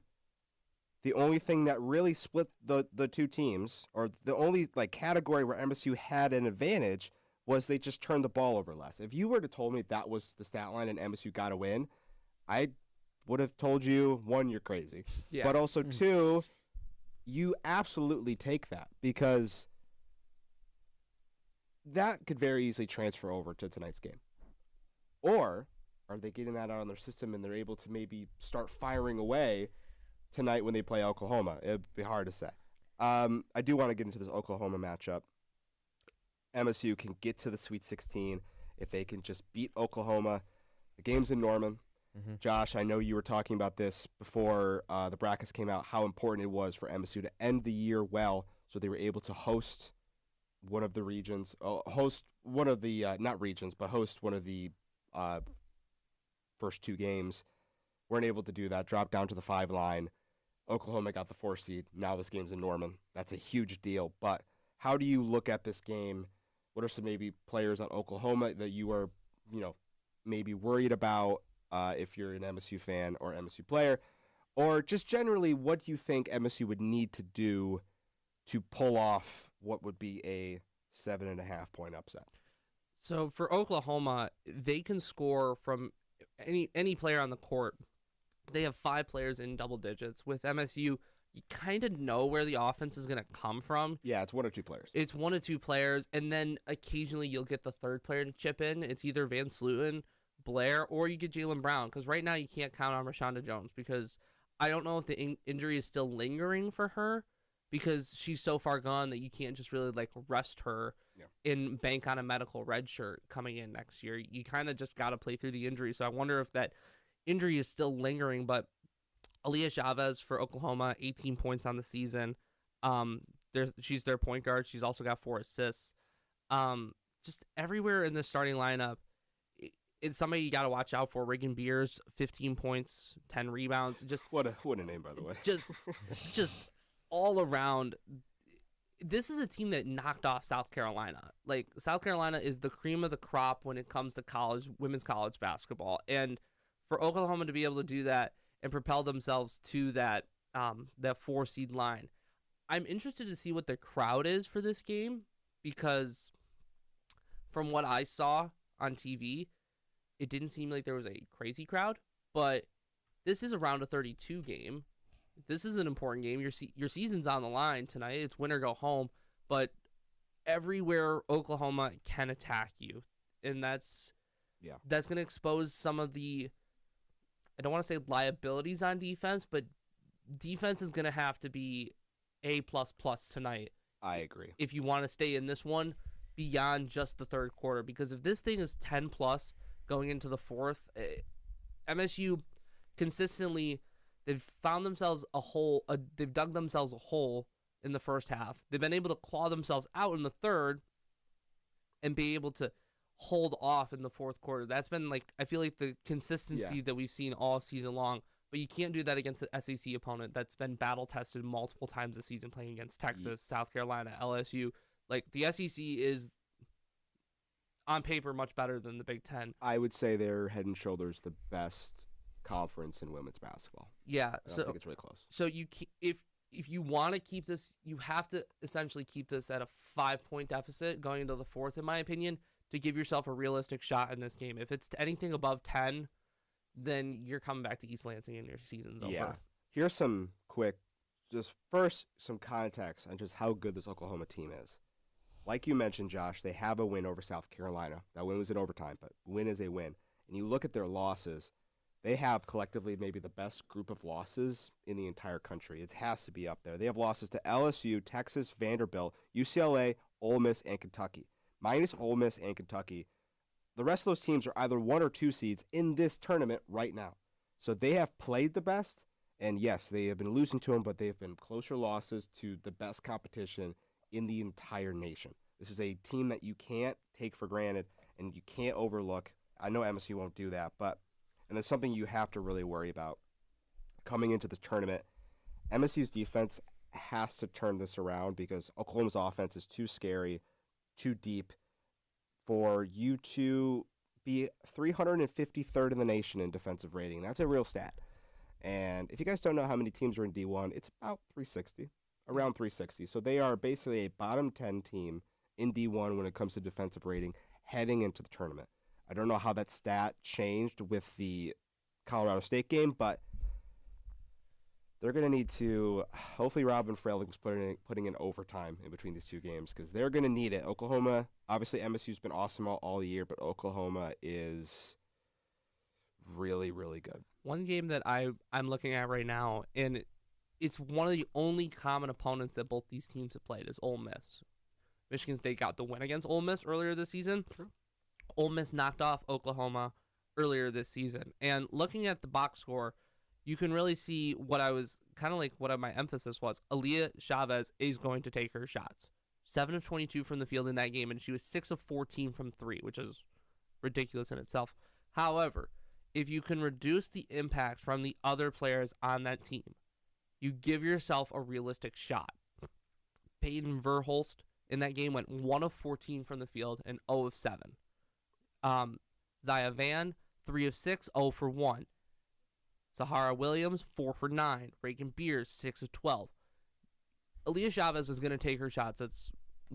It's going to happen. And what can you minimize the damage of her, and how can you relegate all the other players on the floor to a non-factor and allowing your players to step up? Grace Van Sluwen, this is her senior year. How is she going to step up in a big moment? How's Kennedy Blair going to handle the pressure as a redshirt sophomore? Rashonda Jones needs to play a better game. She's got to knock down a couple shots. She's got to drive to the hole, which she's been excellent at so far this season from when we've been in the Breslin Center. Does Inessa Otello be able to step out and hit a couple threes? Amy Tyrion come in and hit a couple threes. Emma Shoemate, who, for her standards this season, I would say three-point shooting's been kind of poor for her standards because she's normally known as the three-point knockdown specialist for this team. And I feel like almost every time I look at the box score for Michigan State, she's only got 1 for maybe 3 or 4 attempts from beyond the arc. So those players keeping Oklahoma down, and how do you get your other factors to rise up? Absolutely. That game will be taking place tonight, like we mentioned, 8 p.m.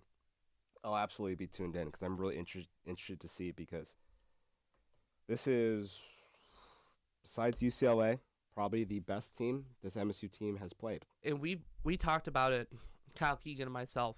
We talked about this. There's a narrative going on right now with this Michigan State team. Can Robin Freilich win the big one? She's done a great job. Don't get me wrong. She's done an amazing job of elevating this program back to the level it should be, back to like the 05 Final Four that they went on. Can she finally win a big-time game that she's not supposed to win? UCLA, you're not supposed to win. Michigan, maybe you were supposed to win at Breslin, but you definitely weren't going to win. You definitely weren't supposed to win at Chrysler. How do you respond? How do you elevate yourself in a big-time game in a tournament where win or go home? She's only won first-round games against opponents that she should realistically beat. How do you respond, and how do you keep this team into a fight all 40 minutes of the basketball game? Absolutely. Be really interesting to see tonight. But I have a quick question. Yeah. You said Michigan State defensively ranks around 300. What was it? 353 in defensive rating heading into the tournament. Okay, and Oklahoma, as of right now, ranks 3rd nationally in points per game with 86.7.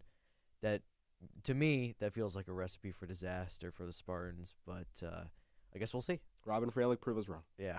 No, you're completely right, and that's also the kind of style that takes place in the SEC. Is just fast-paced, high. Because high Oklahoma scoring. does rank 276 nationally in points allowed per game. So they're going to have to get into a track meet. It's just a track with meet, yeah. Oklahoma and try to beat them in that track meet. At their own game. It's like running up against Justin Gatlin, if you guys know sprinting at all. Yeah.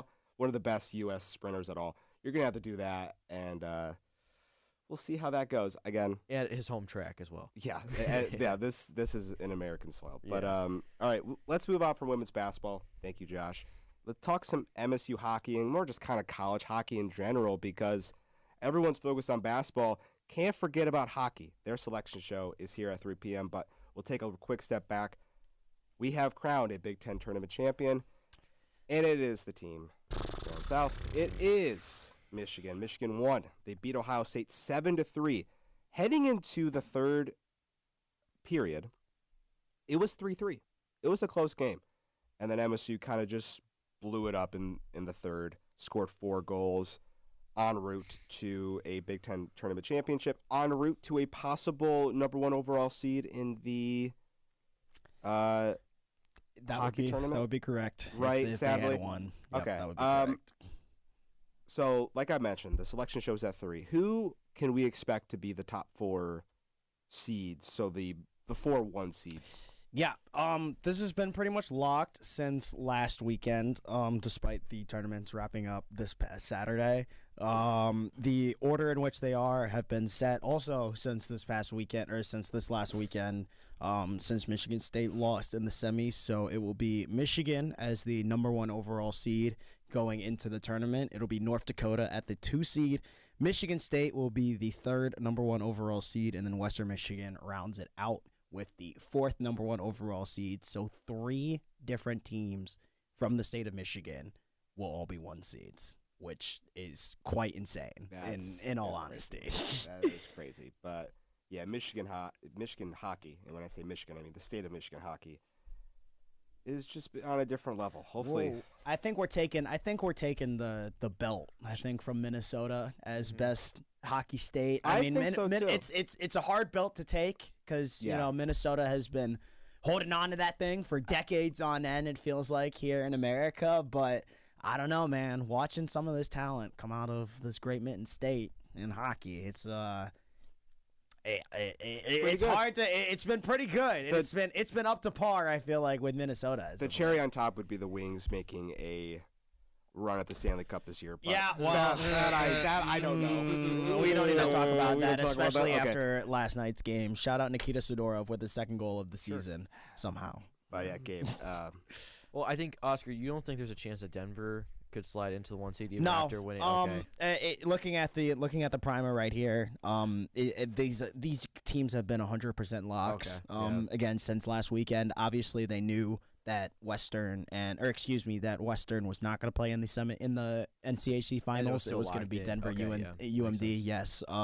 Denver, I just didn't think have enough wins over the regular season, enough quality wins over the regular season to sort of be worth bouncing Western for that last 1 seed, even if they won the NCHC conference tournament, which they did. It sort of helped them in terms of their 2 seed ranking. They're now the top overall 2 seed going into this tournament. So yeah, that's sort of kind of what's still up to snuff is how the 2 seeds are going to be ordered in this tournament. Obviously, it's looking like right now in our region, Providence is going to be the 2 seed that we will face when we head over to Worcester, Massachusetts, which is also, by the way, a lock. That's the region that we'll probably be playing in. Is Worcester, Massachusetts. St. Thomas will be the host school. Is that? That's a good question. That's a Joe Des question, I believe. That is a Joe Des question. Since he is our Massachusetts resident, he'll know a little bit better than I think we will. This was obviously to Gabe's frustration. The worst part of losing this Big Ten tournament is the fact that we're going to have to go to Massachusetts. I'm surprised that he thinks Massachusetts is the worst spot that we could go to, considering that Sioux Falls, South Dakota, is also a region in this tournament. That's at least there's still that's a cool area. It's the Great Plains. It's like the most American area of the country. Like there's nothing. The best part about Massachusetts is leaving. All right, like that's just like a fact. Like I sorry, please, Joe Des. Please clip that for Joe. Please clip that for Joe. Send it to Joe Des. I'm going to stand 10 toes down. We very well could have a Joe Des call in here in about 15 minutes. Yeah. I'm bringing this up, man. That's crazy. I want to pose a question to both of you since you're both on our the hockey beat. What are your thoughts on the fact that more than likely there's no Beanbot team for the first time in a long time? It's interesting in the NCAA tournament with more than likely BU and BC and the other teams in the Bean Pot not making the tournament. Well, unfortunately, that's kind of screwed us over because we were kind of banking on BU being our signature win of the season, as obviously when we played them, they were the number 1 team in the country, and we had swept them at their own barn. Was a very huge signature win, obviously, by the time brought us up to that number 1 spot, but since then, obviously, they have not played up to snuff whatsoever. Finished the season, I believe, 20-15, or not even. I believe they were about 500, maybe 18-18 is what they finished the season on. It was just weird because there is still talent on these teams. There's still very high-end talent on these teams. I mean, you're looking at Cole Iserman, who was a top pick for BU, who just left. James Higgins is still on Boston College, who was also another top pick in the first round of the NHL last year. So these guys are still, like, recruiting high-end talent. It's just... I don't really know what happened this year. It felt like the Hockey East in general was just really weak. It kind of just a down year for it overall.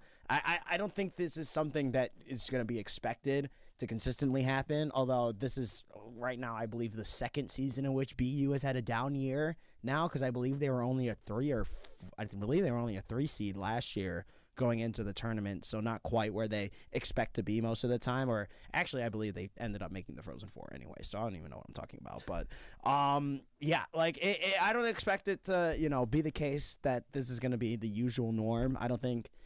I think they're still able to compete in the NIL world, still able to compete with a lot of these bigger brands now that are sort of able to spend money, like a Penn State, like a Michigan State, like a lot of these Big Ten schools who have Big Ten money, and unfortunately BU, BC don't quite have that, but it doesn't really seem like that has made a difference much as of yet, because, I mean, you're still seeing high-end talent go to BC, go to BU, go to Harvard, go to Northeastern at a very high consistent rate. So it's just kind of a off thing, and just kind of, I think, a weird, funky year for the Beanpot teams this year. I think the reason why it's weird is because, like, that's what they're good at, right? Like, all the schools around there, right? They'll have, you'll have a Cinderella March Madness run in the last 20 years. That's their thing. That's what they it's really like hockey's really what they do. Yeah.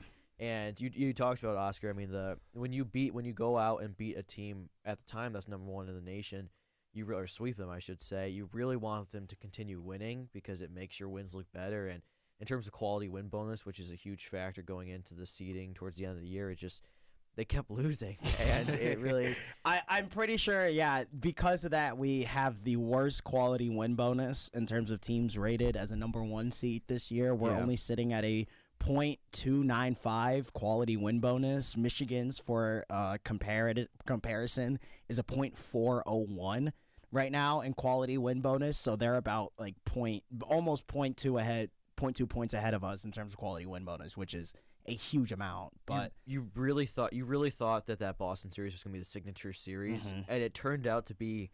Maybe, I don't know, Oscar, you can maybe the Penn State series on the road, that was the most important series of the year. Yeah, probably. I mean, Michigan, obviously, but Michigan ends up as the one seed regardless, so it's it's kind of hard to say, but I don't know, man. Like that Boston series was like following that series, you thought, like, oh man, this team's gonna win it all, and we just beat the number one team on the road, and it's like, turns out, they're just the most average team in the nation, and it's unfortunate for Michigan State's quality of win bonus, but still one seed heading into the tournament. You're still going to have to play tough teams going in, so it doesn't make a whole lot of difference, honestly, besides us having to go to Massachusetts, but the Boston being bad directly led to me having to spend a weekend in Massachusetts. It unfortunately did. Like, you can draw a good correlation to that. Do we know who MSU is going to get in that Massachusetts region? Yes, you so said Connecticut, yes, the projection right now is that it will be UConn. How about that? Was actually the last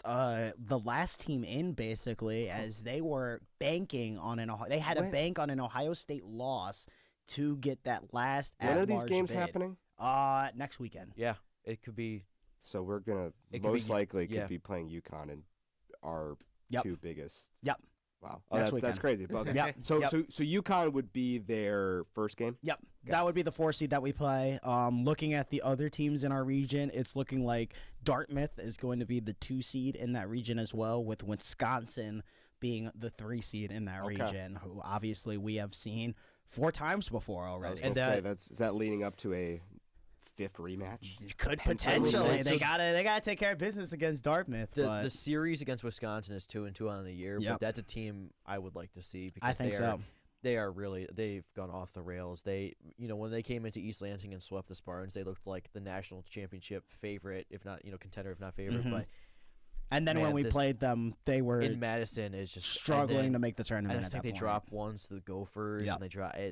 Wisconsin really is in a bad spot right now. It's one of those things where it's like you would like to get hot before the tournament starts, and unfortunately some teams get cold, and the Badgers are a team that are getting cold at the wrong moment. Well, remember, they were starting to get hot. It felt like they picked up those really quality wins over Penn State, Michigan, That's true. going into the Big Ten tournament. And then you lose 7-1. And then you just crap the bed against Ohio State. I mean, it was such a bad game they had in that first round against Ohio State. Obviously, didn't really it cause them any strife in terms of making the tournament. They were still a 99% chance of making it even after that loss. But yeah, this is a team kind of, like you said, not going in very hot. No. After sort of rebuilding up more momentum, kind of came back crashing down during the Big Ten tournament.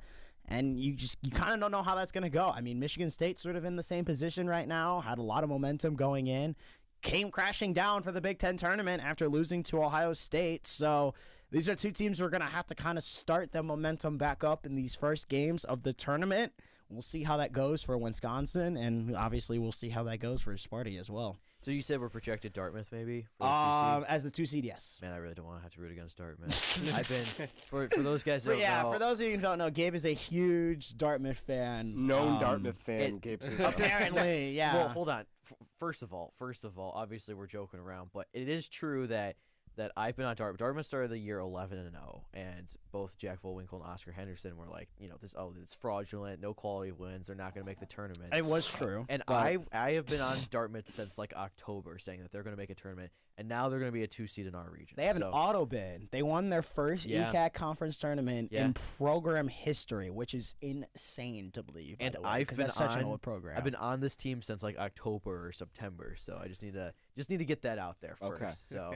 Yeah, Oscar's shaking his head, but he knows because they are still fraudulent. Well, okay. I mean, how? At what point are we gonna say they're not? They're a 2 seed. They won their.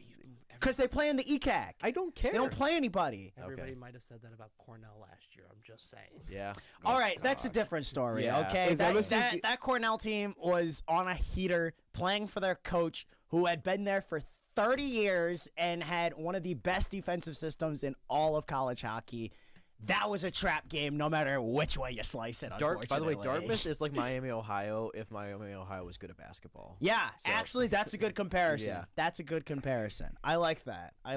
Wait, good. Can we stop with the Okay, listen. We're not trying to slander Miami, Ohio here. We're just saying if we're gonna comp teams from college basketball to college hockey, well, I think get our listeners a little more, comparatively. Let's say comparatively. Does Dartmouth play hockey the way Miami, Ohio plays basketball? I'm just saying they're fast, fun. Sure, why not? I don't think so. That was a fun first 4 games. Oh, that was a fun game to watch. Yeah. I enjoyed that one. But the comparison being made is that Dartmouth plays in a bad region, and they're like kind of racking up or bad conferences. Yes. Say they're racking up. So, but what I'm saying is, I think Dartmouth comparatively, if Miami of Ohio, the basketball team, were to play, a team better than them, and Dartmouth were to play a team better than them, Tennessee. I think Tennessee. I think Dartmouth proportionally has a higher chance of winning against a better team than Miami, Ohio, even though they kind of have the same story leading into the tournament. That's what I wanted to say. Can I throw one more question? Yeah, to that? sure. So we've seen it the last couple of years that Michigan State goes so far in the Big Ten tournament. They win the Big Ten tournament, and they're not able to get the job done in the Big One. Do you guys think maybe that changes this time? The fact that they didn't win the Big Ten tournament, they've given themselves. You can look at it as a positive or a negative. The fact that they've had a little longer to rest. Yeah. Like, which way do you look at it? Because, is it a hindrance or maybe the fact that they're not going far? So the thing is, obviously, this is Nightingale's 4th year now as Michigan State head coach. This is the first time I can think of where he's sort of been in this type of situation with this program where they're coming in after a loss from the Big Ten tournament. Usually, like we said, they're coming in usually winning the Big Ten tournament like they have in the past 2 years. But now they kind of have to build up from ground zero this time within the tournament to build momentum instead of starting with so much momentum and, like you said, kind of flaming out in the tournament like they did the last 2 years. So I am interested to see, because knowing Nightingale's MO and the way he likes to coach, and I think sort of where he likes his team to kind of be positioned is sort of, I feel like, in a cornered sense. Like, I feel like that's when he sort of thrives the best, is when he feels, or the team feels like they're sort of cornered into a situation and they just got to find their way and fight out of it.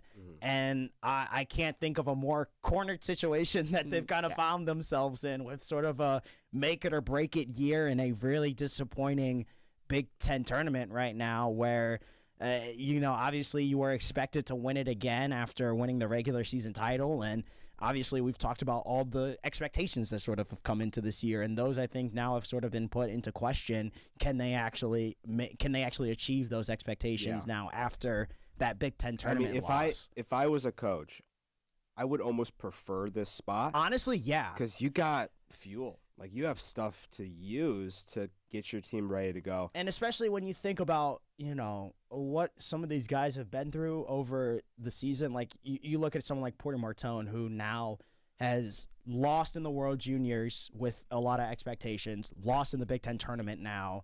These are two pivotal moments for him as a young kid and a really relied on player on this team, where it's not that he hasn't risen up to the moment, but he hasn't been able to reach the accomplishment that he wants. And so I think of something like that and someone like him as this could potentially add that fuel to the fire to them just come out and, again, just play with way more aggression and way more just firepower than kind of what we, not what we don't expect, but sort of get back to where they were at the end of this regular season and sort of playing like that.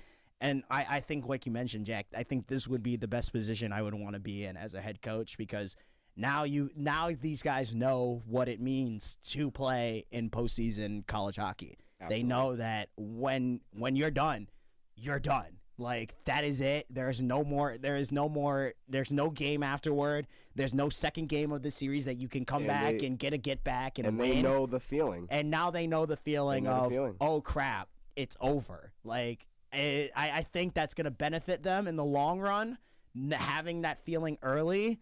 And I think they're going to be able to build off it better than how they were able to sort of build momentum winning the Big Ten tournament and sort of going in with a lot of this momentum and a lot of this winning and not sort of realizing, I guess, the stakes that come within these tournaments, I feel like. For sure. All right. So you have the projected teams in the region. We're looking at UConn, Dartmouth, Wisconsin, something along those lines. If they can get through that, they'll get to the Frozen Four. And then from there, what do you think? Well, first, do you like our chances getting to the Frozen Four? And then second, if yes, what are your thoughts on our chances? I mean, obviously, I would have said last year was maybe our best opportunity to make the Frozen Four. Obviously, we lost. I think everyone thought FSU was going to run their way to St. Paul. And unfortunately, they didn't. But they're calling it getting Cornelled now, by the way. So it's insane. They're calling it getting Cornelled. That's a verb now, Cornelled. You got Cornell. So embarrassing. Anyways, I really like their chances of making the Frozen Four this year. Obviously, like we said, when we look at this region, you don't really see anyone who's too threatening in it. Obviously, they've already beaten Wisconsin at Wisconsin both times, and obviously this is not the same Wisconsin Badgers team that they lost to at home earlier in the season. You look at a UConn team who this team is clearly more talented than. You look at the scoring margins between UConn and Michigan State, and it's almost night and day. I believe their leading scorer has 32 points on the year. Charlie Stramel and Porter Martone almost have 50 points. Sorry, wait, hold on. Run that back again. You said UConn's leading scorer has 32 points. Oh, jeez. And Michigan State's two leading scorers, have almost 50. I say OGs because I remember looking at Ohio State's roster and be like, their leading scorer is only. Yeah. And then you look at maybe like teams like. And then we got owned by them. And we got owned by them. So I will say, though, I really trust this team to win in big moments. I think they've done it throughout the course of this year. We've seen it in Detroit in Little Caesars Arena against Michigan, coming off of a brutal loss in Ann Arbor. And then, outdoors in Beaver Stadium, this team is just, I mean, that was one of my favorite moments of the year covering this team. But it's really, I feel like this tournament is a lot like the basketball tournament. I think it's very tough. I think most likely kind of the 6 national championship favorites, they're for sure going to be the Frozen Four build-up. I mean, you would expect I would expect, Michigan to make it, depending if they're going to have to play each other, of course, or not. But, I would expect Michigan and Michigan State to make it. And, North Dakota or Western, you expect those teams to make it. Although I was going to say, because I think Western's going to have to play Denver, too, again in their region because of where they're set up. If the listeners want to watch a good hockey game, any of the NCHC matchups, like any at all, especially ones that we're going to see in this tournament, they're just quality hockey, quality games, quality hockey. Yeah, but I think despite last year's team having a guy like Isaac Howard, I think this team is the best Michigan State team. I agree.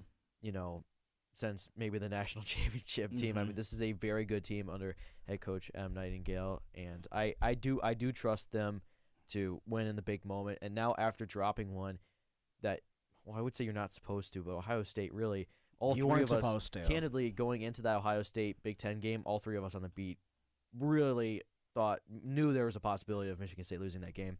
But, now that you've gotten that bad loss out of the way and, you like you guys mentioned, you kind of reflect on that like one and done mentality, it's going to better prepare you because Michigan State has some, first game of the year you lose to New Hampshire, a team that's, bottom of the barrel of their conference, right? And then you have a bad loss to Ohio State as well. So it's I trust that this team's going to be able to get it done. I think that they've grown as a team, and they're going to learn from their mistake in the Big Ten tournament, losing to Ohio State, getting upset.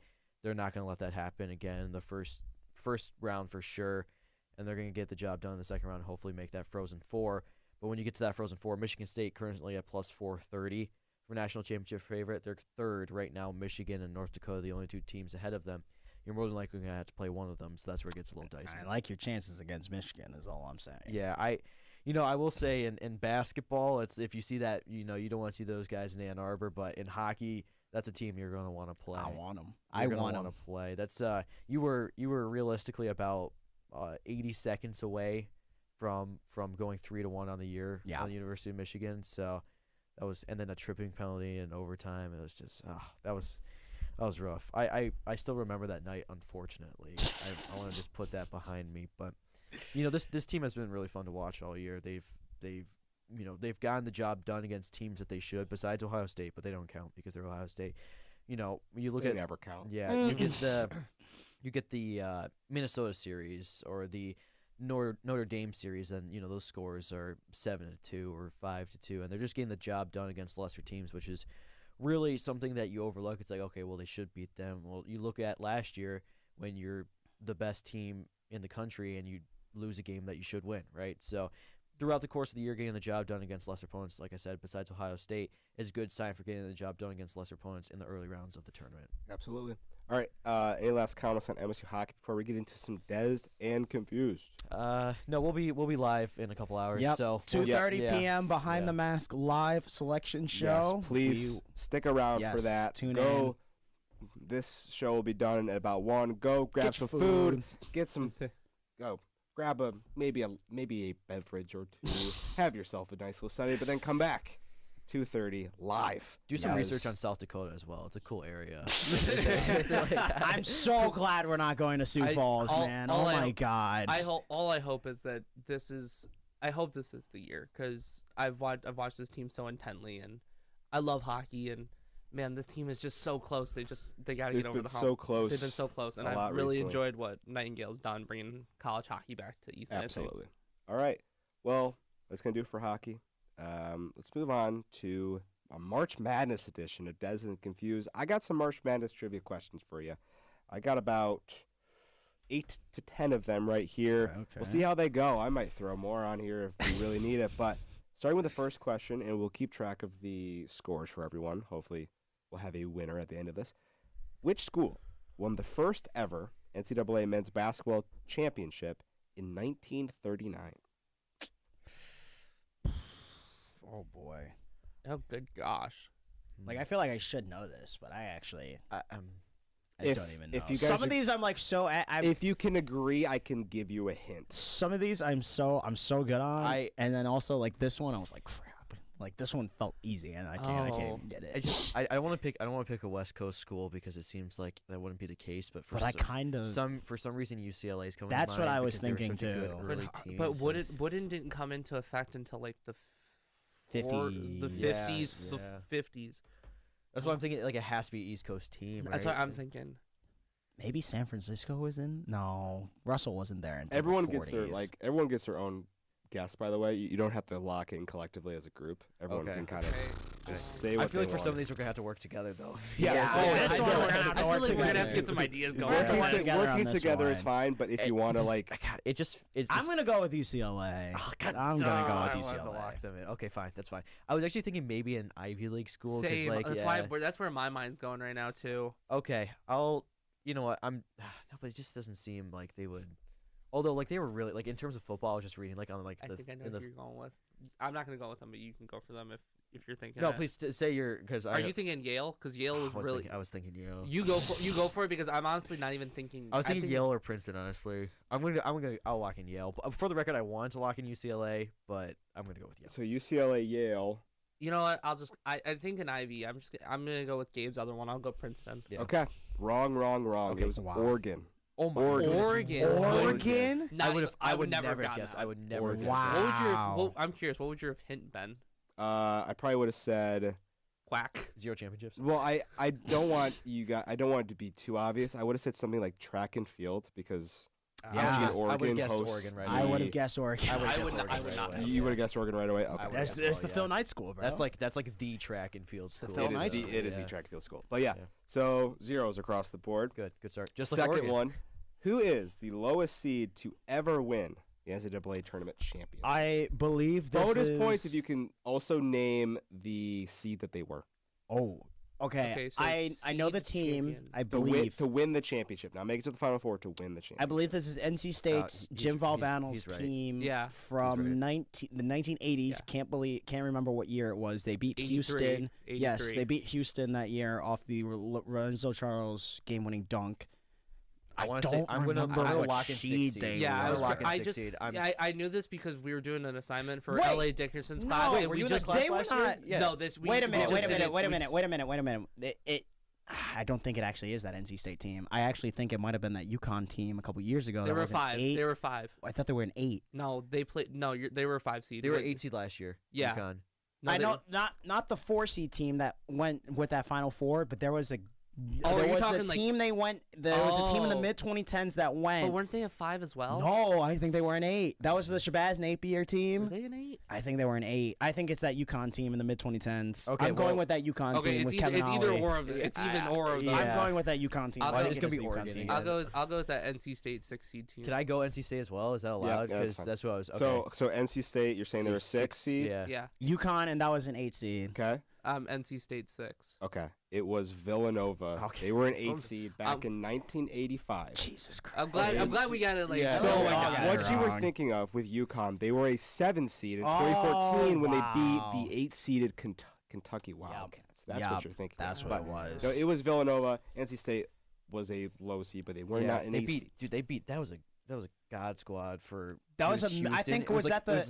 It was Hakeem, Clyde. Yeah, all on that team. Phi Slamma Jamma, baby. I knew that. I knew that over Virginia, but I couldn't remember the name of the school. I shouldn't have given you the. We shouldn't have given you the We answer. should have looked at each other, but like, Shouldn't have given you the answer. Okay, well, UMBC. I think just I don't need the point. I don't need the point. Okay. UMBC. Gabe's at 0. Oscar and Josh are at 1.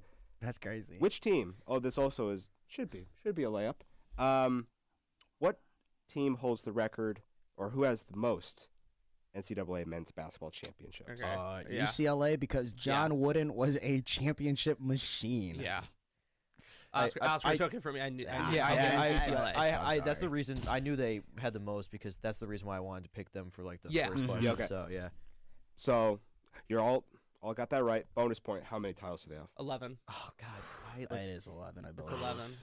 I don't know why I didn't say it quicker. I'm pretty sure it is 11. I believe it's 11. This isn't a first come first serve thing. Like, Oh, okay. All right. I'm also saying 11. I'm pretty sure it's 11. It's 11. Also, all right, 2 points for everyone. Okay. Yeah. It's Look at 11. that. Look so at we that. got 3, 3, and 2. So we're starting to we're pick up some momentum. Here we go. You're not getting this one. Who holds the record for the most points scored in a single tournament game? Was this Carson Edwards for Purdue that one game where he scored like 40 points? Is that your final answer? Judging by the fact that he said we're not going to know it, I'm guessing it's not somebody in like the 2010s. If you get this, It might not be Carson I'll give Edwards. It's not Carson $10, Edwards. 10 of my own dollars. Oh, crap, This happened dude. in 1970. Yeah, so it's not Carson My You know- parents weren't even born. You know what? I'm just gonna pull with it because I know he's the all-time leading scorer in NCAA. I'll go Pistol Pete. For Kareem LSU. Abdul-Jabbar for UCLA went crazy, I guess. Well, he wasn't even at UCLA at that point. I'll go Pistol Pete. I think that's right around the right time for Pete Maravich. Guys, I don't have an answer. I'll throw out Larry Bird. Like I have no idea. And Okay. I know that can't be Magic right because- Johnson, I got that. So, Yeah. his name's Austin Carr. No. He played for Notre Dame. He had 61 points against Ohio. I want to show what this video looks like because I pulled up Notre Dame Athletics website. I can't show it because I'm on camera, but the quality Oh my God, of that's which black and white. this Wow. is in is That's just black and terrible. white. But yeah, so I didn't think he went 25 for 44. Not even that And bad. by the way, old heads will Kobe. tell you LeBron couldn't survive in that era. It's Some dude named call a spade a Austin spade. Carr scored They even 60 have, they don't have a points, 3-point line, right? bro. That was added like 73 or whatever. Yeah. I believe so. So, all right, you guys didn't get that. But which team was the first team from the first four to reach the final four? The first team from the first four. So see, Goes first to the four final. is so recent, like a pretty I recent will give that to invention you. This of is a the tournament. within the century, and So it's within, within, the yeah. century at least, it happened. The question is, which one was it? I think I might know, but I want to hear everybody else out. I have an idea in my mind Oh, of who boy, it might be. I can't be right then. Wasn't that Loyola team who Yeah, made they it a weren't in couple the years first four. ago? They weren't in the first four. I want to say it was UCLA I against was- Michigan State Wait. in 2020. Wait, Or you might be right about 2021. that. No, against Gonzaga, right?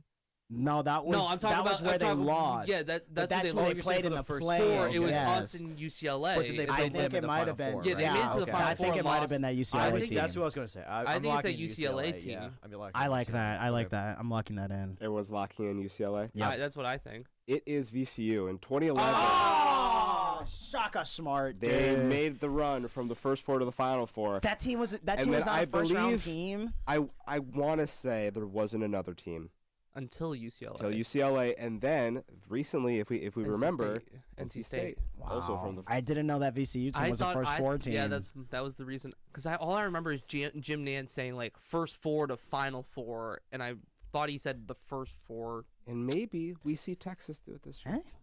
Maybe. Maybe honestly. I don't know. They got the easiest team to upset. I So can't lie right to now, it. this game's going on. I believe this Miami Purdue game is really close Miami at up half. 2 right now. So, just saying, could possibly happen. Hey. But let's move on to the next one. I think you guys can maybe come together and maybe get this one. I can give you hints because I want you guys to try to. Because that Austin Carr one, I will admit, hand up What? accountability was impossible. What? Who holds the record for the most total points scored in the NCAA tournament in their career? Oh God! So this is someone who's This is a gone to very- the tournament very a famous lot of player. times. Okay, wait, hold on. It's a very famous player. Guys, this is. Wait. This No, has it's got to not. be back in the day when guys stayed. Is it Leitner? Is Leitner a shout? Because Leitner, he was the star for those Duke teams, and then in the It could be Kareem. 80s and 90s. This is It one of those could be things- Kareem. He said very because- famous, which is why my initial thought was Drew Timmy because he spent so much No, time. But yeah, I don't think he I made. don't think you count I that wanna- as I famous. wanna- Is Timmy famous? I was about to say, I don't think you Yeah. count Timmy as famous. Like, Or I want to Okay, say. do you mean like famous? I wouldn't NBA say player? famous. I would say infamous. are you saying college or NBA? College. Grayson I- Allen. Infamous. Give me is I Grayson think Allen. I the think it's- best way to. I think Grayson Allen. I think it's Give me Le- Grayson Allen. Grayson Give me Allen. Grayson Allen. I think Leitner. Okay. I think it's Leitner. I really. I have don't no think- idea. For college, I don't know think if college. Leitner is infamous. I think Leitner's famous. he's is about when you talk about college guys. Leitner's the guy that you bring up. That's from what I'm saying. most of Yeah, my- that's what I'm the saying. question I don't was think he's one infamous. tournament? That's why I think No. he's famous. In their career, who scored the most I'm going. points? I'm going Grayson Allen. I'm going Grayson Allen, I'm going Christian Grayson Leitner. Allen. I I don't know why, but I'm going Grayson Allen. I'm gonna go with Grayson Allen as well because Oscar did it. So All right. Josh is correct. It was Yeah! Christian Leitner. And when I say infamous, Say infamous, dude. That's famous, bro. no. I know what you When mean. he I know was- what you mean. Christian Leitner I get what you is mean. collectively the most hated player. That No, ever yeah, played I sport. get what you mean, but like that's the most famous hated Duke player, though, is it not? He's Like, famous and infamous at the same time. But yeah, people only know Christian Laettner because of what he did in college. Yeah, I would say we're famous. I remember from that late 80s and 90s teams, Duke almost always made the Final Four, so he was able to get a lot more NCAA tournament games than a lot of guys. Yes, he could. He was on the dream team, by the way, guys. Yeah. Shout out. Obviously, he has a lot of points because he played in a lot of those games, like you mentioned. But they made a lot of deep runs with them too. Grayson Allen is a good shout. I think J.J. Redick would have been a good shout. That's what I was thinking. Any white guy from Duke. That's why I was thinking Kareem, because he made a bunch of deep tournament. I think he won like 3 championships when he was at UCLA, so that's why I thought. But they also didn't have a 3-point line. Would you have counted Caitlin Clark if I said that? Because That's true. I mean, she has the record for men's and women's of all time. So honestly, if you said that, I probably would have given it to you. But all right, who has won the most NCAA tournament games? Is this team, coach? This is coach. Who has won the most NCAA tournament games? It's either Wooden and K. Yeah, I was going to say it's either Wooden or K. I'm going to say Coach K. I have to. Well, you got to remember. Coach K might have more because that's when they expanded it to the field of 64. Back when Wooden was coaching, it might be Coach K. Then I'm on Coach K. Like that's I have to. Coach K. Yeah, I'll go Coach K. Coach K. I feel like there's a sneaky chance that Dean Smith is a dark horse here. Oh crap!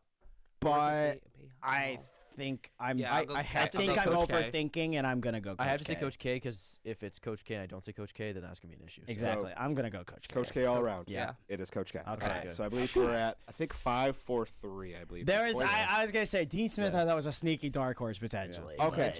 I got nervous. I scared myself too. This question could potentially be the deciding factor. I'm gonna make this 3 points. This one was this one was the easiest one for me. I thought. All right. Oh, this is. I did the work. Wait. I have one question. Right? I have one question before. Say the question and then I have Who a is question the only afterwards. coach to win a national title at 2 different schools? Okay, are we counting vacated ones? Yes. Rick Pitino. Oh, well then. Oh, hang on. All right, I'll try. I should get that just by getting it first, bro. I should get that. I'll try and think of one that's not vacated. Okay, so different schools. Good luck.